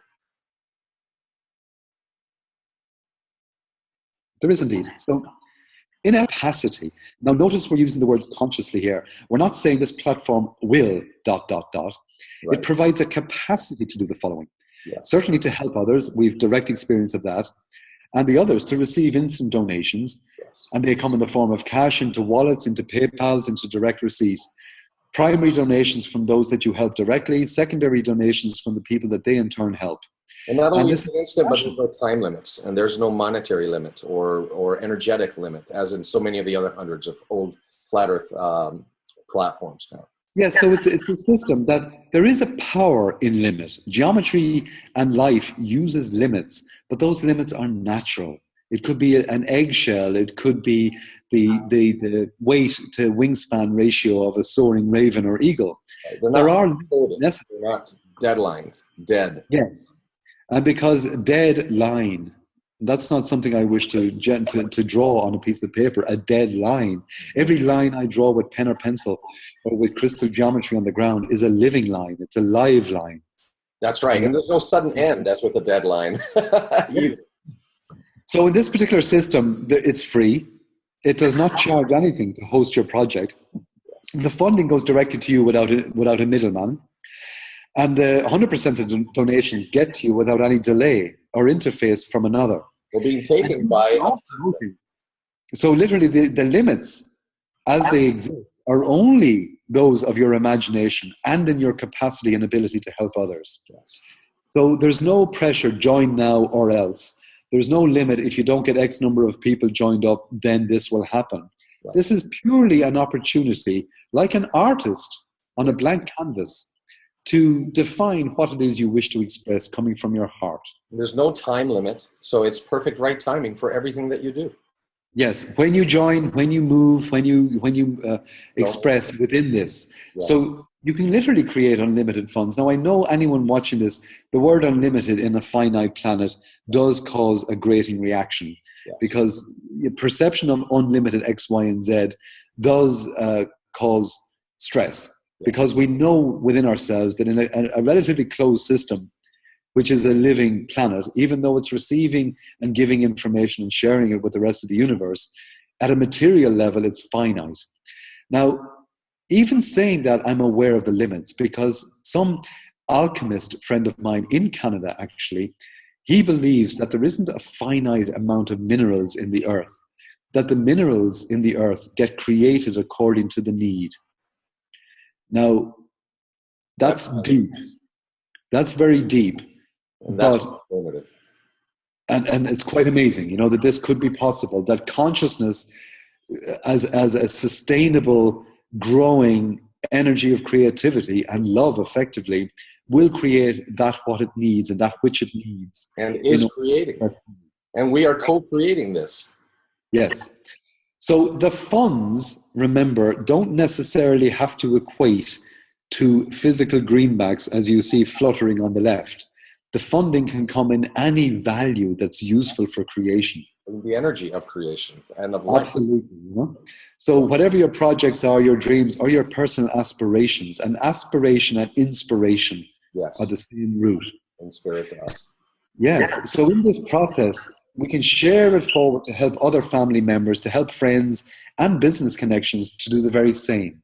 So this is going back to the first slide, how to finance your own dreams and visions by helping others. And by contributing it forward ourselves. Absolutely. So practically, we join for free. You can add your dream project to the website.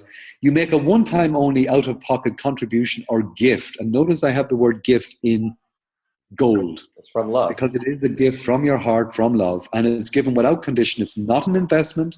Okay. It's not something that even at a subconscious level you're hoping will initiate return. No shares. It's a gift given. No return. And when David introduced me to this, I actually sent my gift to him literally over the North Pole, Yes. the top of the torus of the living planet, And I received because I knew that this was going to circle the globe like I was physically. This gift was going to circle the globe and find its way to David and his project. And in doing so, would, like an eagle, soar over the surface of the planet Yes. and re-enter and renew. So it began, and this begins, a sharing of the project with others. And as he paid it forward to me, he has also received from people he doesn't even know. Michael has received many donations from people he does not even know as part of the confluence of the superconsciousness at work. And in the short month or two since this first initiated, it was actually early April that this gift made its way to you. Yes. And this is the end of June, April, May, June. In that time, my original gift to you has been returned to me tens of folds, if that's even an English expression, you know, tens and tens of times over. And I'm only just beginning. Yes. And so it's leveraged, and it's love leveraged. It's love personified. People are gifting with love and giving with love. Yes. Receiving the love. So this is a snapshot screen share of the top of my particular project page, which isn't written here, but is WeShareCrowdfunding.com/sacred architecture. And if you have been referred to this webinar, then please, in full, truth, obviously, donate to the project that referred you to this webinar. But if you would love to see the beauty of Michael Rice's personal project, he just shared it. If you don't mind repeating it again, Michael. Of course, the website, which I'm sure you'll share at the end, the general one is WeShareCrowdfunding.com. And then there is a /, and then the remaining of the website identifies every individual's particular project page. In my case, it's WeShareCrowdfunding.com/sacred architecture as one word, all lowercase. And in my case, it's /mass funding, all one word. Yes. And in the case of Dr. Kim, it's meanings matter. Meanings matter, plural. Meanings. Now, what we, if I can speak in a way for you, David, here, when we make this presentation live, we will link to these three, if that's appropriate. Yeah, David. I can pop it up. And also we will respect the energy, because without the energy of this flow of superconsciousness, there's no result. There's no donation. There's no integrity to the stability of the flow. So no. Trust, honor, and respect your flow of truth, honor, and fact, and integrity as well, in ensuring that you will donate to the project that referred you to this webinar. So in this case, the project is mine, Sacred Architecture. Yes. And once this becomes a portal, and it is already, but those listening that wishes to connect, you see the golden symbol there. Why join us? Yes. Become a team member. Totally. That would be the yellow brick road to Oz. And it's a question. It is a question which opens investigation. And so that would be what you would click on there for sure. And then you go from there. But we can help you with that, of course. So once with the referrer, the inviter rather, and you the invitee, this is a single sign-up form. It's a page that is filled out and activates the process to enable you, the listener viewer, to be part of our particular fractal network, the one that David invited me to be part of, and the one that I'm continuing to create through me. And as above, so below. Together and attracting all kinds of beautifully superconscious and emergent superconscious. Absolutely. And so these pages we're showing you now just as a flash of connection, like a memory from the future. Yes, the heart connection from the future. Now this is a still image from one of the sub pages. Now this we will not go into much detail with at this point, because David has created and continues to create beautiful training seminars that we will be linking to at the end of this, that allow us to understand the mathematics and the geometric structure of this whole system and how beautifully fractal it all works. And as you unlock by donating above, you're unlocking donations from below equivalently, just like that mountain perfectly reflected on the lake, but just with perfect symmetry in this case. Yes, and again, let's take this opportunity, David, to change the wording here. Yes. If we talk about unlocking, we need to just be a little bit more super conscious of that word. That's right. Because the funding and the money energy isn't locked in storage, waiting for a sacred key. It is created by our giving. That's right. So we're not unlocking anything. We're merely opening to receive. And when you see that terminology on the platform, it's just human wordage. But we're here for the super consciousness of it. We're using WeShare as a tool for the expansion of super consciousness immediately. Because mathematics is a language, a human language that was invented to describe shape. Exactly. And every word we use has a shape, and that shape has a meaning and a history and an evolution all in itself. Yes. So unlocking at the matrix level is an appropriate word to use. With the key master. We are seeking to extend beyond that, not in any judgment, but just to rise to a new level of understanding. And transform. And transform. So I no longer wish to use the word unlocking. Yes. I wish to use the word perhaps revealing or receiving, or opening to, something like this. But you get the essence, I'm sure. Yes. And be prepared that you'll see human terminology. Yes, of course. I mean, we're all making this up as we go along. This is the beauty of it. We're co-creating it. We're co-creating a very real thing. And it's not a made-up thing. It's not a fantasy or a figment of an imagination. It's a very real, solid reality. Yeah. So again, we have here the logo in the center of what looks like a view from binoculars, but it's also a toroidal field of emergent forms from the single point to the triangle, the square, the pent, the hex, the septagon, octagon, nonagon, decagon, all up to 12 sides. Wow. In this case, we've got this mirroring. The levels, quote unquote. Fractal field emergence. We have the journey from 1 to 12 and all the symbolism that entails. Yes. But in this case, this is a geometric map which has an associated mathematics linked to it. So I've chosen this image specifically because this is like a viewport showing that the focus of attention is in the center of this power matrix. And that when you make an initial gifting of $200, that is recommended for a specific reason. It's the optimal amount to help accelerate the funding of your project 4 times faster. The details of how that works, not appropriate to go into here. Yes. But if someone is in an ability to gift a friend or associate or somebody they wish to support, then this gift of this amount or more opens up the algorithm in a natural expansion flow, which the system is designed to amplify. Yes. So the WeShare crowdfunding platform, it differs from other crowdfunding mechanisms because the gifting formula is based on a geometric multiplication rather than an additive one. And this is the leveraged crowdfunding, and it leveraged Michael's initial donation dramatically, and it's just starting. It's going to continue to hyper leverage. Absolutely. And what's interesting is that the only geometry of true sustainability, which is the essence and geometry of love, is additive and multiple and geometric at the same time. Yes. So, and this is known as the golden ratio. And if you just think back to the golden spiral, it's a geometric spiral that we saw expressing in the tornado and in the waves and so on. Yes. But when that's expressed mathematically, it's a particular algorithm which is both additive and geometric at the same time. And the We Share crowdfunding, you are, of course, connecting on a one-to-one basis with every individual that has a funding relationship with you. But the effect is cumulative, geometric, and multiplication-based. And it could be hyper generative, which is the process of life itself. If you go to quickstart.itsyourturn.info and look at the t-shirt or the shirtless, crowdfunding projects pioneer, you'll hear my story of how I reached out to them on the web, got to know them. And when I first reached out to them, he was only helping 10 projects. And those 10 projects he was receiving as a thank you from the heart, over $10,000 to $13,000 of US donations per month. Just by helping 10 projects. This is so unlike Indiegogo, Kickstarter, GoFundMe, or all the flat earth model, old-fashioned stuff that's getting destabilized now by consciousness alone.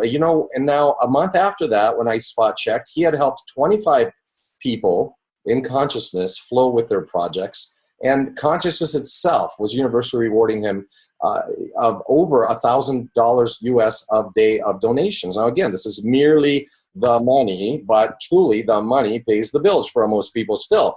So at the same time, it's the flow of love. It's the flow of energy. It's not just those. It is indeed. And what we are both noticing, both directly and indirectly, is that those that are becoming funded sustainably through this particular system and platform, they are not automatically going to buy an extra yacht. Yeah. They are now thinking, I have this creative power and energy literally at my fingertips, flowing through it and from it. Yes. What to do? And because they've opened to this in a very different way than other traditional funding investor mentalities, they're now thinking, what can I do to leverage this facility and this resource into helping others? Yes. It's not a Mother Teresa vibe, because that in itself is a viral infection.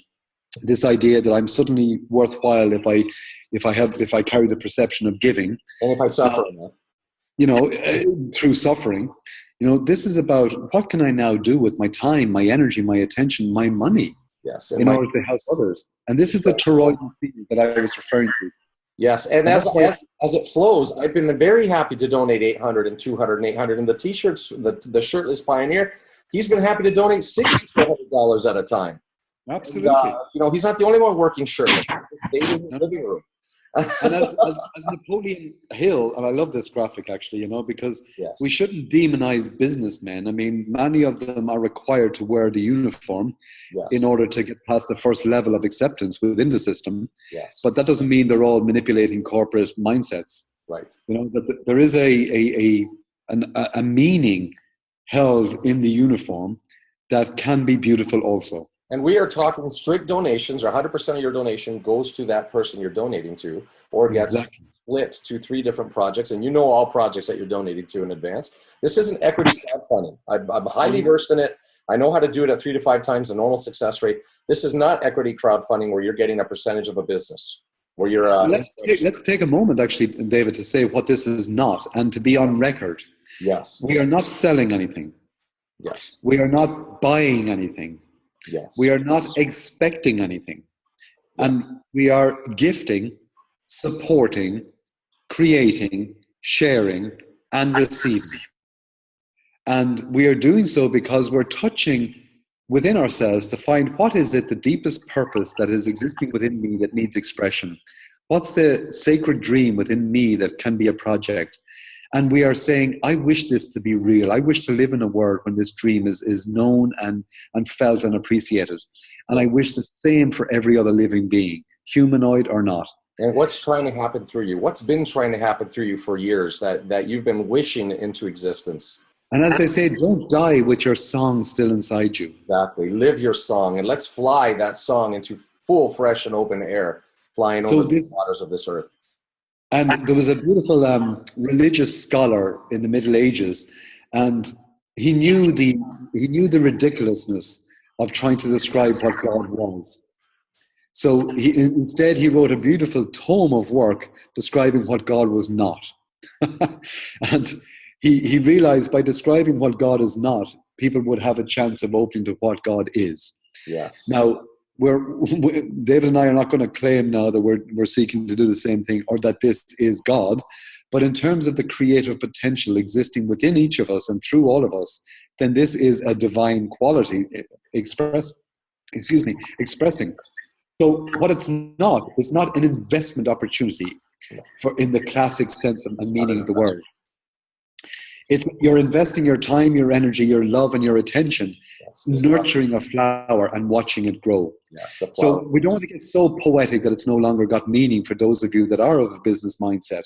But we want you both to know that as successful entrepreneurs and business people ourselves, we feel and know and are operating on the heart basis that this is about giving and creating. The heart basis and not the hard basis. We're doing so with joy and glory. So this slide is basically stating what we've just been saying, that this is not a business or income opportunity. It's not to be viewed, you can if you like, of course, view it as an investment, but your success in the fuller sense and meaning of the word will be less than those that are doing so with an open heart and a clear mind. Yes. No claims are being made by us or anyone associated with this who are in their truth. Yes, and those who have brought energy of the contribution. Anybody that's brought an energy of greed has not done well. They've started up projects and linked them all directly to themselves and supported nobody, and it hasn't done well. But those who have done consciousness have done really transformatively well, and that's what we're back to the beautiful fractal image of the tree and that biblical expression: "By the fruit shall you know them." Yes, by their fruits shall you know them. And Dr. Kim Yob, speaking of fruits, continues working with this quote-unquote abused child as we speak. And you heard his voice. The child actually lamented earlier on this recording. If you go back and record or watch later in the webinar format, if you click replay yesterday's webinar, then you're, sorry for the phone ringing, it's always busy, I mute out when I can. You'll be able to fast forward or rewind in the yesterday's replay. And there you'll be able to hear this young boy or child. I don't know if it's a boy. So Dr. Kim Yobs just messaged me. And let me read to you, and this will be on the chat for the download as well, for those of you that have access to the download. Just to keep you abreast, it has gone deeper with this abused child, quote unquote, okay, abused child. Keeping you guys, or keep going, you guys, sorry. This is about the transformation of meaning and the realization that there is an infinity of light and love, and that is an absolutely beautiful thing in the apparently darkest moments of life. And don't die with the negative unbalanced and the love within it unrealized. And he's speaking from the deepness of heart and his soul, because he's with this child now who has been abused by the systems of control and thought and their domino effects that are run rampant on this earth.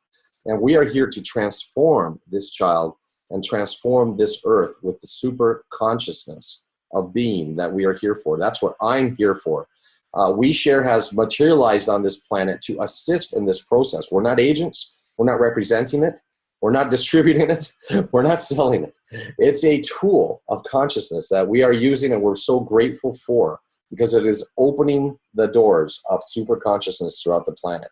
And it is ever present right here and right now. And Dr. Kim Yob says, loving you both. Those of you that can see the chat later will actually be able to see what he said.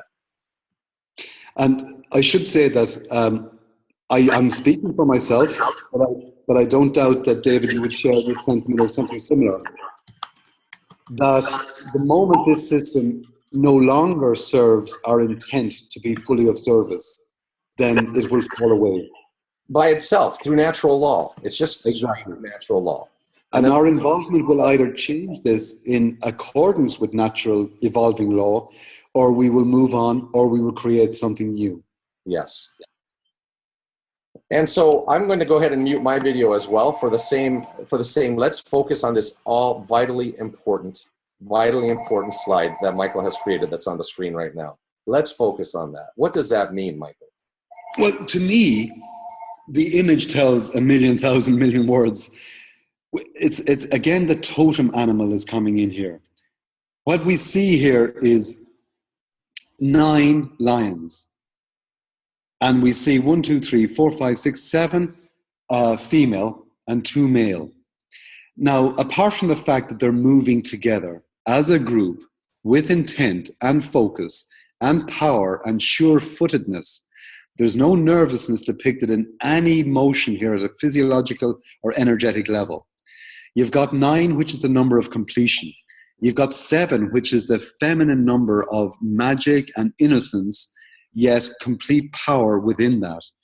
And you've got the masculine 2, which is a grounding, polarized understanding of what's needed to create. So when we surround ourselves with people who share the same vision and mission, it's not a hierarchical agreement that we all must subsume ourselves to or accept or align with or else. It's about opening up to what it is motivates me at a heart-soul level and to resonate with others who share a similar trajectory. Trajectory is a lovely word that Dr. Kim used a few times in his introduction, because it is that. We have been launched into a trajectory by the living, by pure aliveness, has launched us into form and given us a trajectory that is allowing us to express our skills and our fullest potential. And the best way that we can possibly activate that and make it real is with sharing our life and our movement and our expression and playfulness and joy with other people who share the same vision and mission. Because it is so much more the sum of the whole, as I'm trying to say, the whole is greater than the sum of the parts. And when we come together and share, that's what David and I and Kim have experienced over countless conversations in only the last few months. That we are all individually elevated much more than could have possibly happened from individual self-respect or self-introspection. Yes. It's the collective sharing, regardless of the surface level reason for us to be together, is evolving not just us, but affecting everyone we meet from that. And almost beyond evolving, it's transforming us and who we are in our very being. And because our form is changing, like the word trans means across, so across forms. Yes. We are literally taking on a new shape. And transformation is so different than change because there's normally no going back. So we are literally creating a nation that isn't limited by national boundaries, a transformed nation of individuals that are coming together with a shared vision and a shared mission. And not a nation in the sense of the legal, invisible boundaries on the planet, on the map, but a new world, a consciousness world, where live and let live, where the lion lays with the lamb. Exactly. And to speak of the lions, let me speak to that. When I Googled that just now, it says, be aware of all sides of the situation. Here's the compassion again. Use compassionate comprehension of the whys and wherefores so that you can skillfully navigate through. And that's an interesting thing to say in today's world where so many people are having their issues with it, right? So yes. There is more. There's more. I encourage you to Google the lion totem and see the beauty that it represents over and above the beauty of the sacred geometry and the flows of energy that we've already talked about here. Yes. So in this case, for me, is there's a power and a non-forcing that's going on here.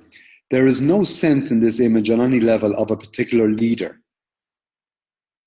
Can you see that? There's movement, shared movement, but no obvious hierarchical system in play here.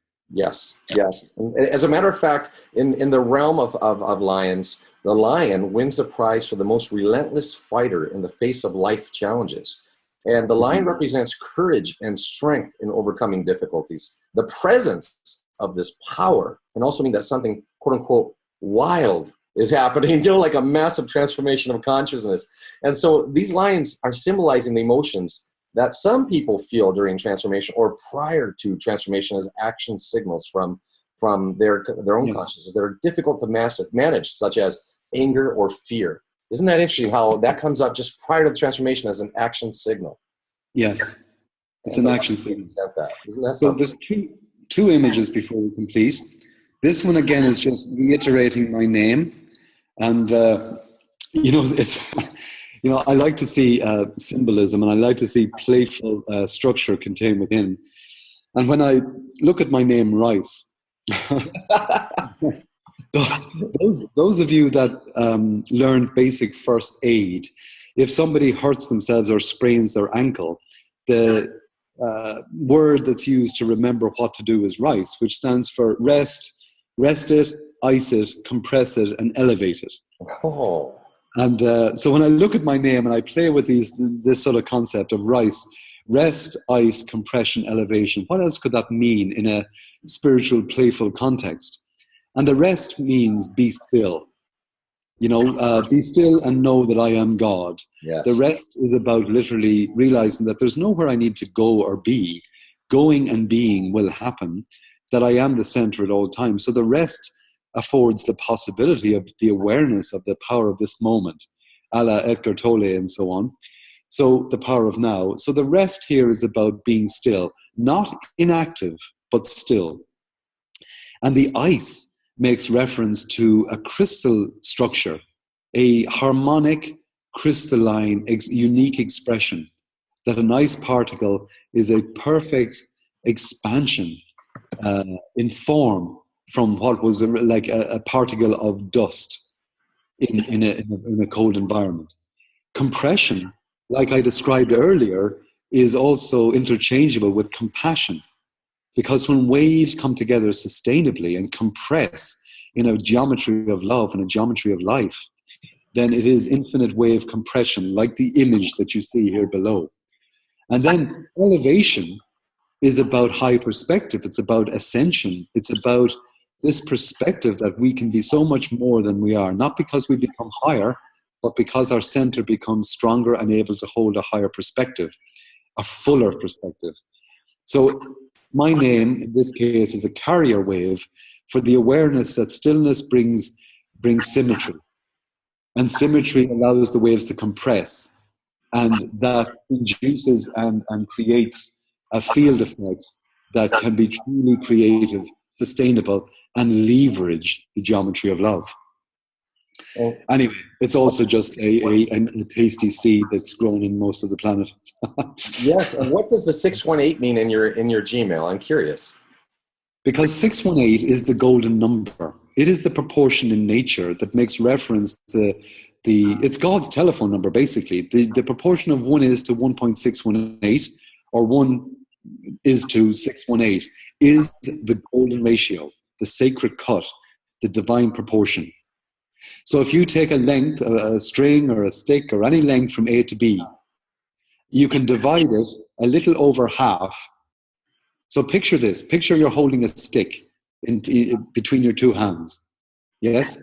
From A to B, left to right. Now you can see the center point, which is 0.5, a half.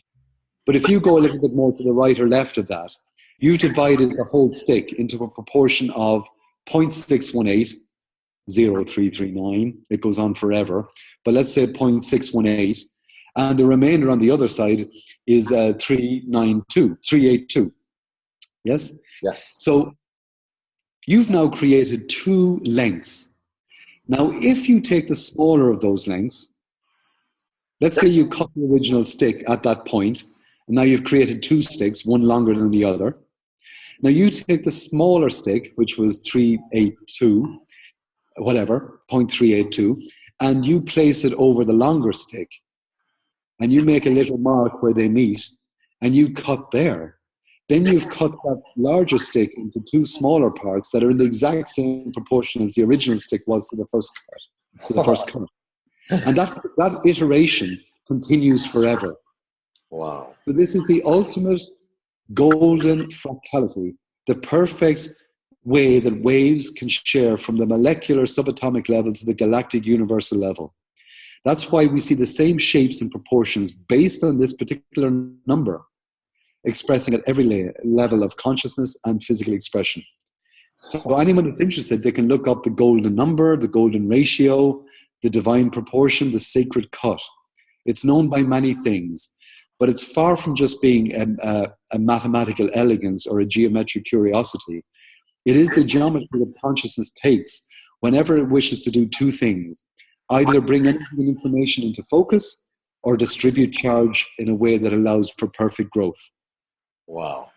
And if I may, in truth, fact, and honor, I'd like to ask everyone to obviously honor the person who referred you to this webinar and donate to them and through them and in WeShare. And at the same time, to look at the WeShareCrowdfunding.com/sacred architecture and its attached websites, if you'd like to get to know Michael Rice more, and that the Field of Dreams actually exists, and it's called Dream Field. And if you would like to separately via direct PayPal, direct crowdfunding, contribute to that Field of Dreams or Dream Field, Michael Rice would be more than happy to receive it, even at this email address that is here via PayPal. At the same time, we honor, respect, and are obviously expanding in super consciousness as much as in every second as we can, move through the WeShare crowdfunding platform that has created this spontaneous transformation of super consciousness as we're doing it together. So thank you for your co-creation with us. Thank you for being who you are and being the super consciousness and truth that is emergent and transforming this planet. And thank you, Michael, and Dr. Kim Jobst as well. And anyway, I can mention something Dr. Kim has just typed into chat is the Meanings Matter website. If you're interested in that, the meanings, I believe it's, go ahead. I believe it's meaningsmatter.com, I believe. And we'll post it on this video once it's edited for this webinar. So yes, I think also functionalshift.com, would that be correct? Yes, functionalshift.com. Oh yes, and Dr. Kim is saying WeShareCrowdfunding.com/meaningsmatter. Exactly.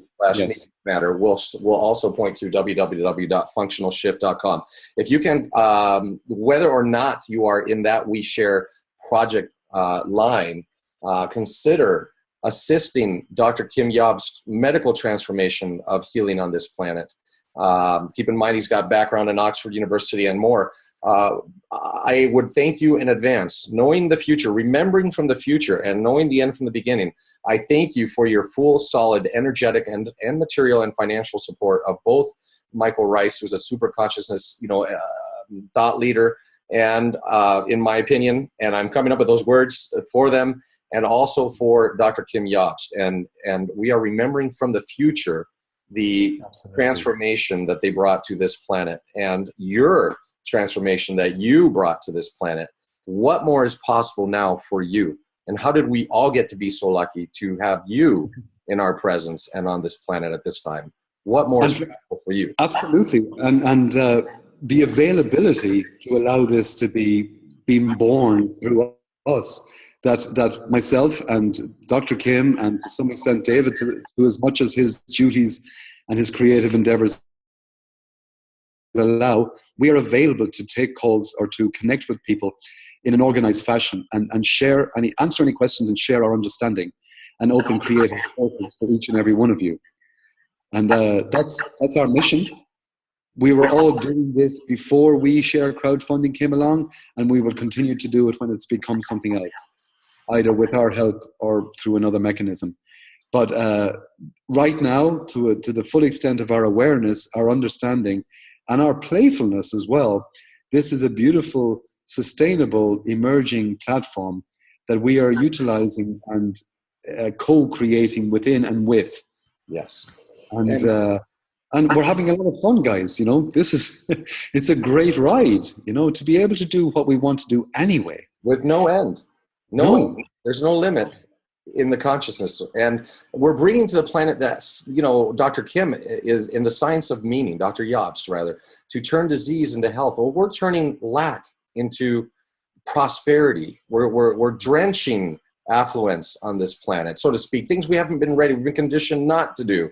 To turn disease into health, to turn lack and limitation into limitless prosperity, happiness behind the consciousness. As people become super conscious, comes the happiness. Behind the happiness is automatically pure health as well. Absolutely. Joy. And if I could share a short story, yes. Little over 2 years ago, my creative partner Karami and I, we were in Ecuador, and we were doing some consultation and some seminars there.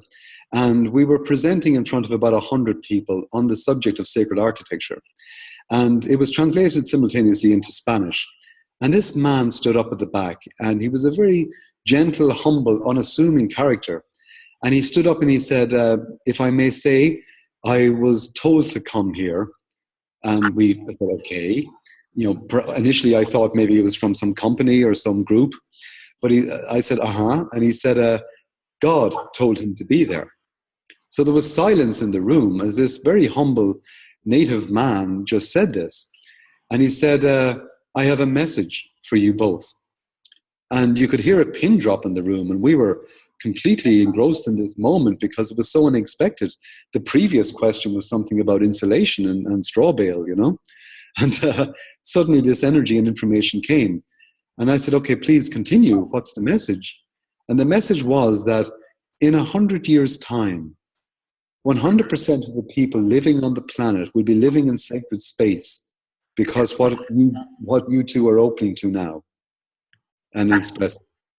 So it's a personal story and an affirmation that just came out of the blue and presented itself.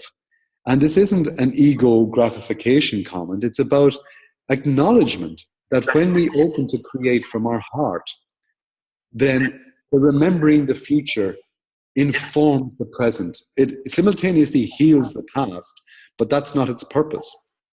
It activates the future.